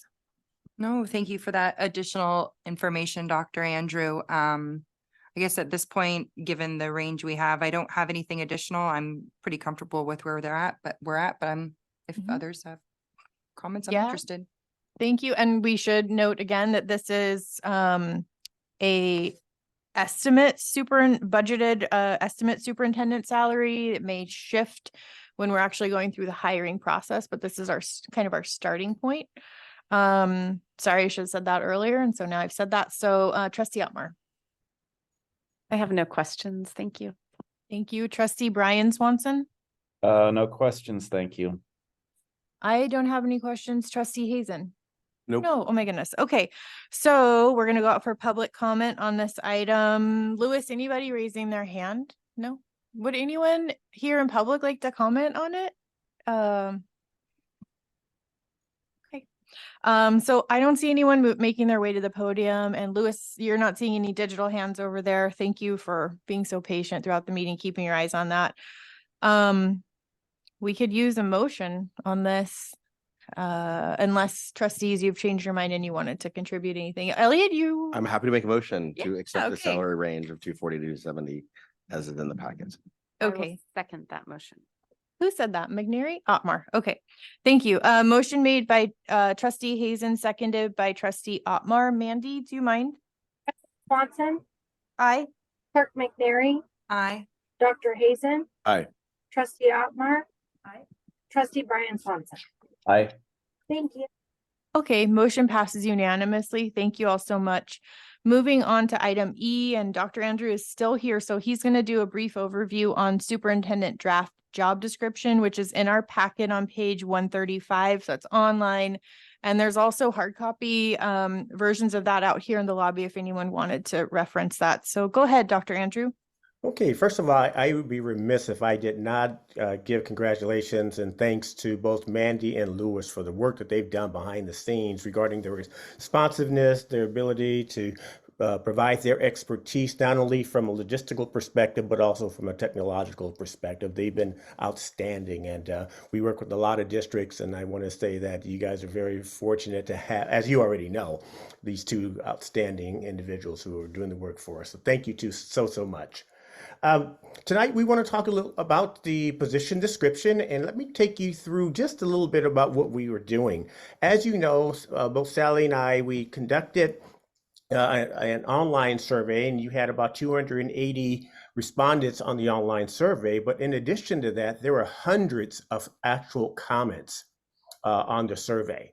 And so we took that information. We also compile that along with what we did with our focus groups, and we had 20 groups or individuals that we met with, which comprised about 60 different folks, and we put all that together to come up with a position description. We're very pleased with what we have. We do believe it does reflect what the community says they want to see in the next superintendent. We took a lot of time to really go through the raw data to make sure that as we're looking at trends and thoughts of your educational partners, your community, your parents and guardians and caregivers, that this position description does reflect that work. In fact, it's probably a little more extensive than we typically would put forward with our districts along the way. So kudos to you guys and your community again. And with that, I will respond to any comments, questions, or thoughts that you will have. Okay, thank you, Dr. Andrew. So I do also want to just mention, if there's any confusion, this is the superintendent draft job description. The application deadline, Dr. Andrew, is that September 7th? Correct. Okay, and that application is on the Leadership Associates website. If the board approves this description tonight, this will be added to your website. Is that correct? And as well as your other areas, or because today is September 7th. So it's Yes. just kind of like a little, Yes. feels, Yeah, there's correct. question. How does this work? You're timing-wise? you're correct with that. And this is what we will use as we go through to filter the candidates who did apply for the position. And on the day of the candidate selection process, we will go through this with the board again as a reminder of what the community says they wanted to see. And then we'll use it again as we go through the interview process. Okay, and so it remains that the application deadline is tonight at midnight. Is that correct? It's yes. Okay. Actually, it's I think at 5 o'clock. So they're already set, ready to Oh go. boy. Okay. Yep. Okay, thank you. Clerk McNary, any comments on this item? Very extensive position description. I think we'll be lucky if we get a candidate that meets a lot of these criteria. There's a lot. I think that's a really good point. We should set certain expectations, right? Yeah, we've got a lot of criteria here. We were very thorough. Very thorough. We took our job seriously, which is what we owe the public, right? Indeed. Yeah. Yeah, nothing other than that. I'm looking forward to the next steps. Okay. Thank you, Trustee Otmar. I don't have anything to add. I was a little bit confused by the date, and that this is a draft. So, but now that you've explained it, it makes a bit more sense to me. So thank you very much. I have nothing else. Thanks. Yeah, I mean, Dr. Andrew, in superintendent land, is this pretty common that there isn't a job description before there's an application deadline? Typically, it happens both ways. We've done it both ways along the way. Okay. Trustee Brian Swanson? There's nothing I would really want to change. I get ultimately what this is. It, I think it serves, correct me if I'm wrong, but that it serves sort of two roles. One, to function as a job description for whatever candidates throw their hat in the ring, but they already know mostly what it is. No dummies. So the other part of it is to show the community and all the stakeholders that we're listening when it comes to what they're hoping we have in our next superintendent. Is that about right? That is correct. And that's why we're going to use it as a filter throughout the process over and over again, because this is what we will use to, as I said, identify candidates that Sally and I will look at, and based on the applications. It will be what the board will look at prior to the selection of the candidates to interview, and we'll do it again for the interview process itself. Terrific. Thank you. Anything else, Trustee Brian? Nope. Okay, thank you. I don't have anything on the description, but Dr. Andrew and Sally Frazier, they came in person for 2 days to interview and garner input from like 20 different groups of community members and educational partners. So thank you for that. You've been super thorough and patient with us and wanting to be thorough, and you don't always find that. So thank you. We're going to go out to the public. Sorry. Trustee Hazen, I need to highlight you. I'm sorry. Go ahead. It's okay. Nothing personal right now. I just wanted to mention, sorry, I did not catch this earlier. Small typo on my name. What? And I forgot to email it. Yep. Just 2 T's on my name. So that's the only problem I have. And I apologize for not catching it earlier. You got it. 2 T's like Otmar. Yeah. 2 T's. I'll remember that. Thank you. Speaking of Otmar. Speaking of Otmar, what do you have? Do you have a As I look through this again, and I'm surprised this didn't come to me when I was reading this previously, but I don't see anything on here. And I know that we discussed it about student safety. I want to add something to the list, is what I'm saying, I guess. Sure. So a focus on student safety. I would like to see that in there. We can do that. If possible. Absolutely. Thank you. If that's okay with the rest of the board. Yeah, I'm just reading to see really quick if there is already something. Okay. I'll go out to public comment. If anybody sees it already there, let us know, trustee wise. But right now we'll move on to public comment. Any members of the public wanting to contribute to this? We welcome your feedback. I don't see anyone online. Lewis, anybody? Okay. I should say anyone raising their hand online. There's 16 people online right now. So anyone here in person want to give us any public comment? The podium is open for you. Okay. Okay, we'll close public comment right now. And trustees, did you see anything superintendent dedicated student safety on the, okay. Okay, so what we can do now is we can make a motion to approve this with that addition and with the proper spelling of Elliot's name. If anybody would like to do that, or I can do that, whatever you wish. Brian, would you like to make a motion? I hate to leave you out a little bit, so. Also move, go ahead. Yeah. I don't know how well anybody can hear me, so I've been Pretty well, perfectly well. Yeah. I'll second that motion, Brian. Okay, so to be clear, the motion was to add a dedication to student safety. Does that sound proper? Okay. And to add 2 T's to Elliot's first name. Do you want to add doctor to your name? Okay. 2 T's to Elliot's name. And then we had a second. So the motion was made by trustee Bryan, seconded by trustee Otmar. Mandy, please. President Swanson, Aye. Clerk McNary, Aye. Dr. Hazen, Aye. trustee Otmar, Aye. trustee Brian Swanson. Aye.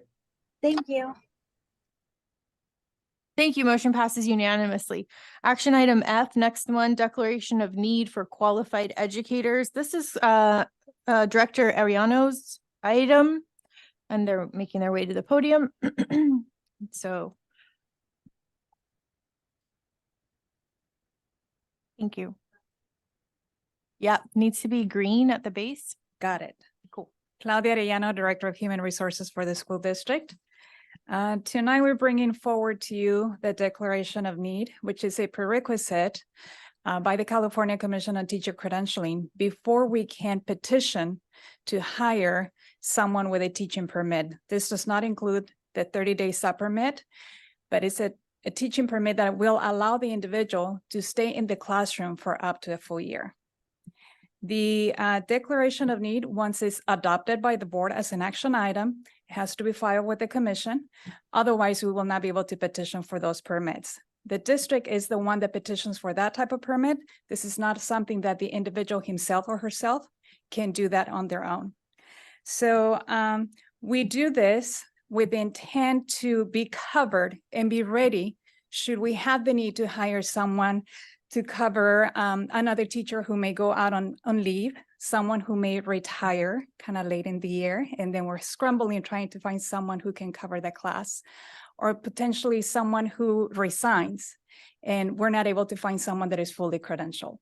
So the numbers that you get to see on the Declaration of Need is just simply a projection of potential needs that we may have. So we always increase that number just to have a little bit of wiggle room. If we were to bring this to you saying we're going to need only 2 people, and then we find out that we're going to need more than 2, then we have to bring it back to you as an action item, revise it, and refile with the commission. Let's see, what else do I need to share with you with regards to that? I think that's pretty much it. So if you have any questions. Thank you so much. Trustee Otmar, we'll start with you, please. Thank you. So this is pretty is this standard throughout districts that they do this? It is. In fact, you will see every May or June, HR bringing this forward to you. So this time it was not done, but we're catching it. So you can expect to see us bring this to you every May and June. How often does this scenario come up where we're bringing in teachers that aren't fully credentialed? So for the districts, for PG, you guys are very fortunate because we really haven't had to rely on this type of teaching permit. But as you know, times have changed, and finding highly qualified teachers, or fully credentialed teachers, is getting a little bit more challenging and difficult. So it's not uncommon. If you actually look at any other school district, you will see that the numbers on this declaration are far greater. And again, it doesn't mean that this is what we're aiming for. The priority is always finding someone that is fully credentialed. But if we don't find them, we want to be ready so that we can then petition for that type of permit. And before we hire anyone with this type of, with any of the different types of permits that are listed here, we bring them to you as an action item, and we disclose that we have done our due diligence in making sure that they meet the minimum requirements to be eligible for the permit. And you said that 1 year is the maximum amount of time? That is correct. And Yes. is that pretty average that they would stay for the year, or do you still look to fill that position while well, I guess it's temporary, this temporary employee is here? Yes, so if you are looking at covering for someone who is on a leave of absence, of course, it is a projection that is a short term meaning 2, 3, and 4 months, depending on the length of time of the employee that is out on leave. But if it's a regular position, a regular vacancy, and we post and we're not able to find someone that is fully credentialed, and we find someone that is en route to becoming fully credentialed, then we make that recommendation to hire someone for the remainder of that year. Okay, thank you very much. You're welcome. Trustee Brian Swanson. No questions. I'm good. Thank you. Thank you. I just have a quick question. I asked it on the trustee form, but I think it's important to bring to light. And I just want to make sure I'm understanding it correctly. So for teachers who are going to teach kids who qualify for special education, is something like this allowed, or would we use some sort of variation on this? Or can you speak to that? Because I remember reading, and there was an article about this, how the IDEA Act was not so in favor of folks using emergency type of permits. Yes, no, thank you for that question. So that is correct. IDEA originally reacted to the fact that districts were hiring teachers with not fully credentialed, but it's because as you found out, some states were hiring teachers that did not have not even a bachelor's degree, didn't have what is known as basic subject matter knowledge. And the Every Student Succeeds Act in 2015 amended IDEA to allow for other alternatives to identify teachers who meet the minimum requirements, which the California Commission on Teacher Credentialing actually has done by saying, no, California, you need to require at least the bachelor's degree and identify basic subject matter knowledge, which I know that I can probably get a little more technical for you. And I would love to at some point maybe do a presentation of the different types of permits so that you can see the sequence and the progress so that you can understand the variable term waiver is the lowest type of permit. We waive a little bit more there. Then we move to the provisional internship permit. We move to the short-term staff permit. So every one of them has certain requirements. And so again, it was amended to eliminate the highly qualified, the definition and what that meant, to be able to allow states to identify what those minimum requirements are. And CTC, the California Commission on Teacher Credentialing, has done that for us. Thank you. And this follows that. Correct. Thank you so much. Trustee Hazen. Two quick things, and maybe this is another presentation down the line, is the district intern program. I saw was a no from a small district. Would just be curious if that's something that we could look into in the future. It seems like a great way because we are dealing with a lack of credentialed teachers. We might be able to increase more. And then the other quick question, you're welcome to answer if you want, but is I saw there were 3 college intern programs. Is that 3 also a maximum, or is there a way to increase that? And is there any, another thing I'd love to hear from, it'd be great to hear from some of those interns and grow that program as much as we can. Yes, we can definitely increase that. And typically how that happens is that we have candidates who are interested in working for the district as an intern. So they'll reach out to us and they will say, I am interested in coming to your district. Could you please enter into an agreement with my college? So don't be surprised if at any time I may bring someone to you saying the University of Irvine, Bradman is no longer Bradman, is US Mass Global University. So that is how it typically happens, that the candidates are reaching out to us because they are interested in our district. But yes, we can definitely increase that. Thank you. Clerk McNary. I don't have any questions, but thank you for the explanations. And I would love the presentation on permits. This has all been really valuable education. So thank you. It will be my pleasure. That way you don't feel so confused and so lost, because like I said, it can get a little technical. So it is a completely separate thing that I could do for you. Thank you. We'll go out to public comment now. Louis, anybody? Okay, and I don't see anyone in person. No, okay. Sorry to look at you. You're the only member of the public here. You are the public. Okay, so we're closing public comment now. We're coming back. Can I get, I'm going to make a motion on staff's recommendation. Can I get a second, please? I'll second. Thank you. Motion made by Carolyn Swanson, seconded by Clerk McNary. Mandy? President Swanson, Aye. Clerk McNary, Aye. Dr. Hazen, Aye. Trustee Otmar, Aye. Trustee Brian Swanson. Aye. Thank you. Thank you. Motion carries unanimously. I need to take a 3-minute break. It's 9:48. So can we come back at 9:51, please? Thank you. It's 9:51. We're on board action item, board calendar and future meetings, which is on page. Okay, which is on page 144 of the packet. And Josh Jorn, do you have anything?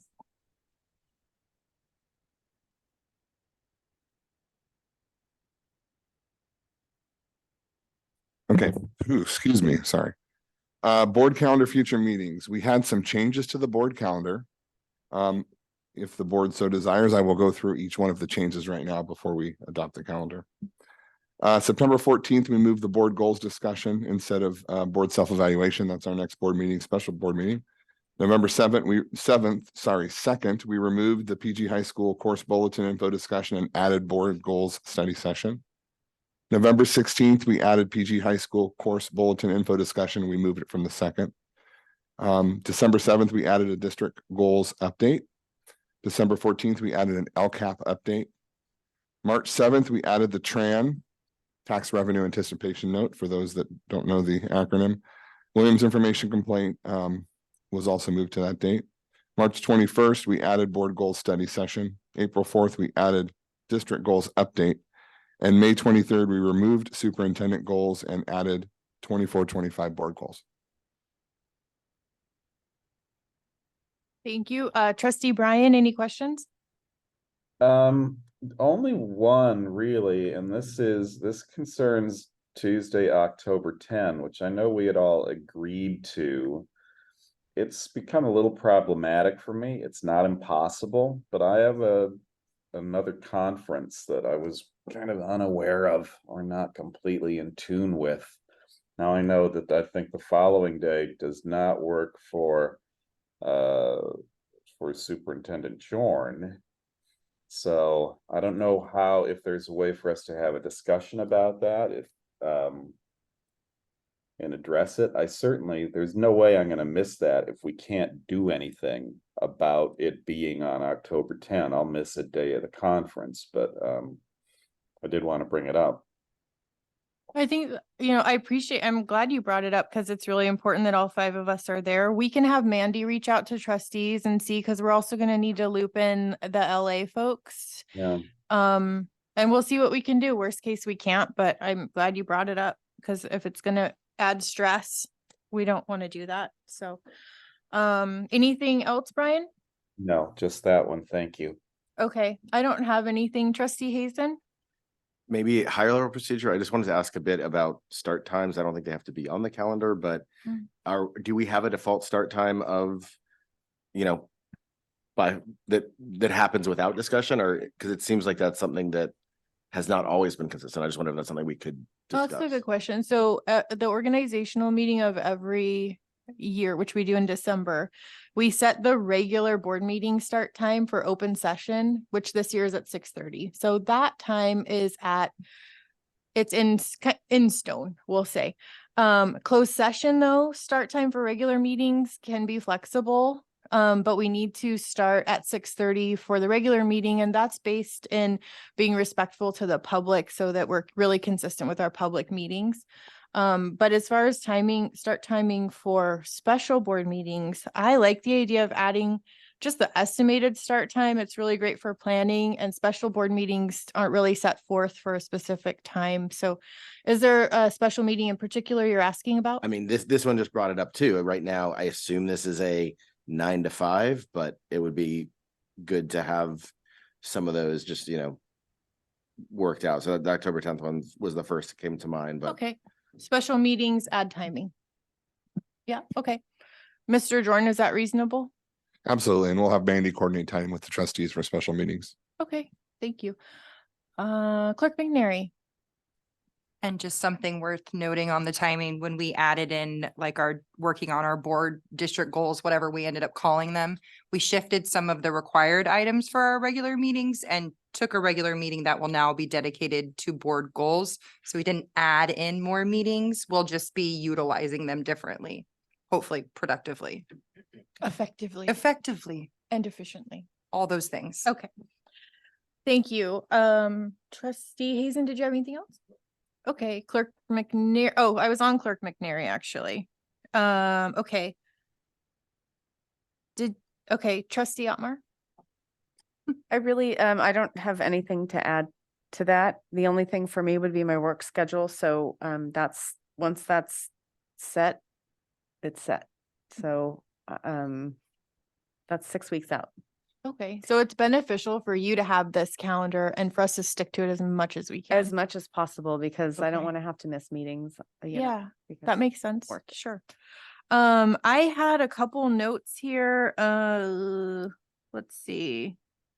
Oh, do we want to add the CP training for the board to this item, or do we want to talk about it in future agenda items? I think what I think we would do is if we're adding it to the calendar, we would have a discussion about the calendar at a separate point in time, and then we would bring it back for We're not approval. going to talk about it right now. Right. But it's on your radar for is. chat about calendar. I Okay. have a note. Okay, and then I just wanted to mention briefly, we've got a special meeting coming up September 14th, and that will be the unaudited actuals as well as board goals discussion and strategic plan discussion. The agenda will come out tomorrow, I believe. Mandy and Josh have been working super hard on it. Thank you for that. And I just wanted to give a shout out to Leadership Associates because they've been gathering all this really valuable input, spending their time, district resources, right, to get all this community feedback. So I asked them if they would be willing to submit to the packet, like the top district challenges, top district strength, you know, like a summary, and they were willing to do that. So they created on their letterhead a contribution for the packet that you'll see tomorrow. So I thought that was really cool of them. That's like above and beyond. That's all I have. We're going to go out to public comment on this item. Yolanda, you're just stretching. Okay. Thank you. Lewis. Okay. Okay. We don't have anyone in the room apparently walking up to the podium, and we don't have anyone raising their digital hand online. So we're going to close public comment, and I'll make a motion to approve on staff's recommendation this item. I'll second. Thank you. Motion made by Carolyn Swanson, seconded by Clerk McNary. Mandy, do you mind? President Swanson, Aye. Clerk McNary, Aye. Dr. Hazen, Aye. Trustee Otmar, Aye. Trustee Brian Swanson. I Thank you. Thank you. Motion carries unanimously. It's a unanimous night. President Carolyn, Yeah, I need a whatever. motion to extend. It's 9:59. I have a timer set on my phone for 10 p.m. So, okay, we can do it now. It was okay. All right. Motion. It's a good time in the meeting to do it. Motion to extend. According to my calculations, we're gonna need. I'm being serious right now. Okay. According to my calculations, because it's 10, we're gonna need until 10:30 exactly. Hear my alarm? I'll make Okay. a motion to extend the meeting to 10:30 exactly. Let's do it. Okay. Seconded. Mandy, do you mind? We have a motion to extend the meeting by Clerk McNary, seconded by Carolyn Swanson. Can you do a roll call, please? Sure. President Swanson, Aye. Clerk McNary, Aye. Dr. Hazen, Aye. Trustee Otmar, I Trustee Brian Swanson. I Thank you.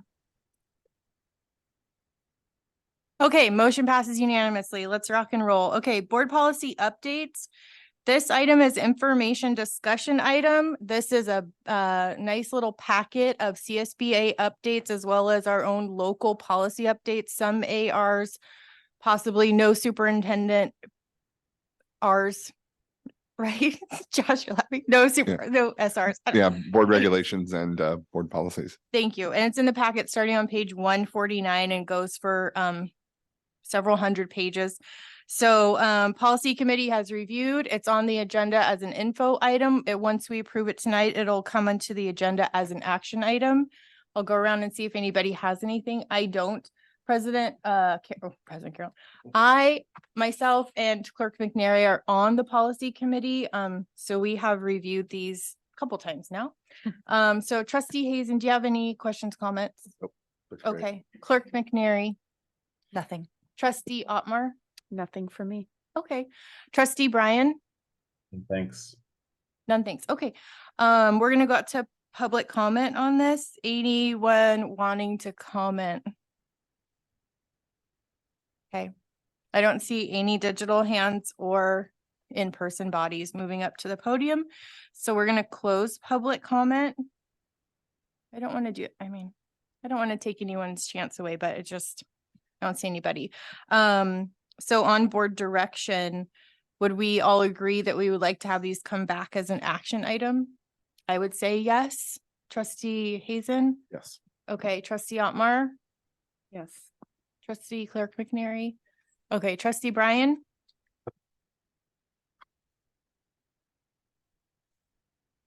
Trustee Brian, would you be Yes. okay with these? You Yes. would, okay. Thank you so much. So, Mr. Jordan, thank you. Okay, 10:02 and it's quicker than I estimated. Okay. Info item D, personnel report replacing assignment order list. This is Director Claudia Riano's item. If you don't mind, you can give us a brief overview. Yes, so as you know, the department recently went through a review, which was conducted by School Services of California. And different areas of the department, the Human Resources Department, were analyzed and findings were made, more specifically with regards to the communication that goes on between the business office and Human Resources as it relates to changes of employment and anything that affects employee compensation and whether or not employees leaving, coming or going. And historically, the assignment order has been relied upon for that type of information. And I think that both departments were trying to figure a way to do that. But we have now implemented a few internal procedures so that we can more expeditiously communicate that information to the business department and not having to wait for this information to come to the board. So we have an opportunity right now to revamp this information. So we're wanting to change the title. It's not an assignment information type of document that comes to you, but rather it's a document that will list appointments, retirements, releases, reassignments, leaves of absence. So we will like to change the title to personnel report. The personnel report will be dated, so it will not be numbered. And I know that before it was assignment order number 2, number 3, number 4, but we will be to simply dating them and they will be identified within the board packet as such. So once the superintendent makes the recommendation about hiring or changing the employment status of any of our employees, that information will be coming to you on a future personnel report. Thank you so much. And thank you for highlighting too that it's the board's responsibility really only to hire, fire, evaluate the superintendent. All the other positions come through staff and are interviewed through staff, your interview panels, et cetera, et cetera.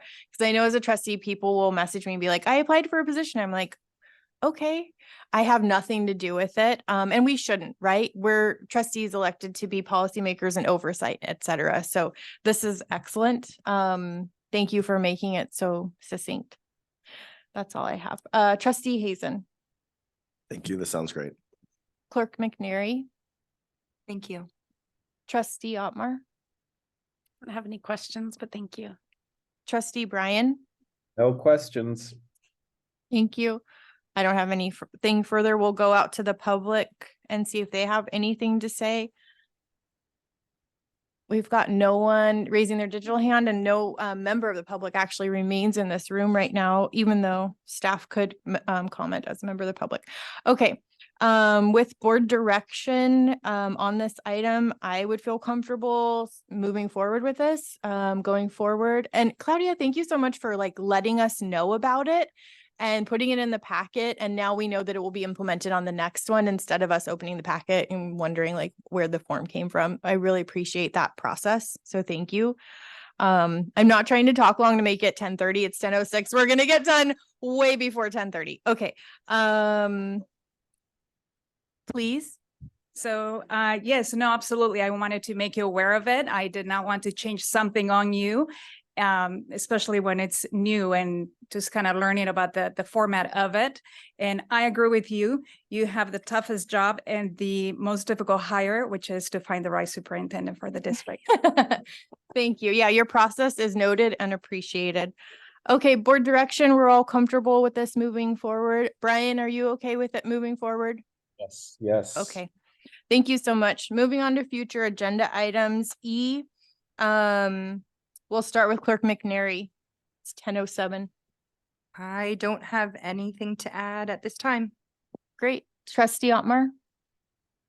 No, nothing to add from me. Thank you. Trustee Brian Swanson? Nothing to add, thanks. Okay. Trustee Hazen? Nope, nothing right now. Okay, I wanted to bring up quickly that we have on here the WAVE program fee schedule. And Mr. Jorn, do you feel that that should be something that we keep and talk about as a future agenda item where we're discussing like the Civic Center Act and like fees in general? Or do you want to, because as the item stands right now, I think it's more of something we should refer to staff. So what do you think? I agree. At one point, we did discuss bringing a future agenda item associated with fee schedule within the district, which is the more global discussion that I believe we need to have. And you're right, we have to adhere to the Civic Center Act. So I believe that staff can work with this, specifically the WAVE program, and then we can amend the future If needed, agenda bring item it to if us needed. at a higher level, Yep. because this is actually a detail that's not really appropriate for us. Is that correct? That's correct. Okay, so we're gonna cross that off. We're adding CP training. McNary and Jorn have that on their radar.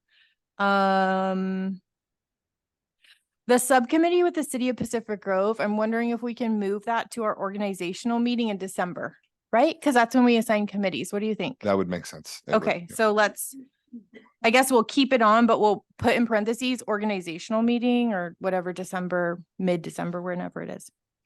Okay. I have a question about the Yes. the WAVE program. So we did discuss earlier in the meeting that this was going to be an agendized item.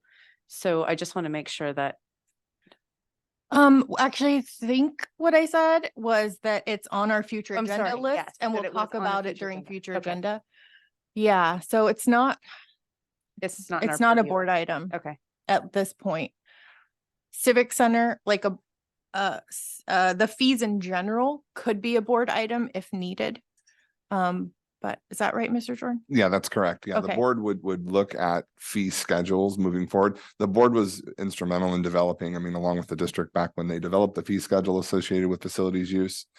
So that would be the appropriate time would be to discuss facility fees Okay.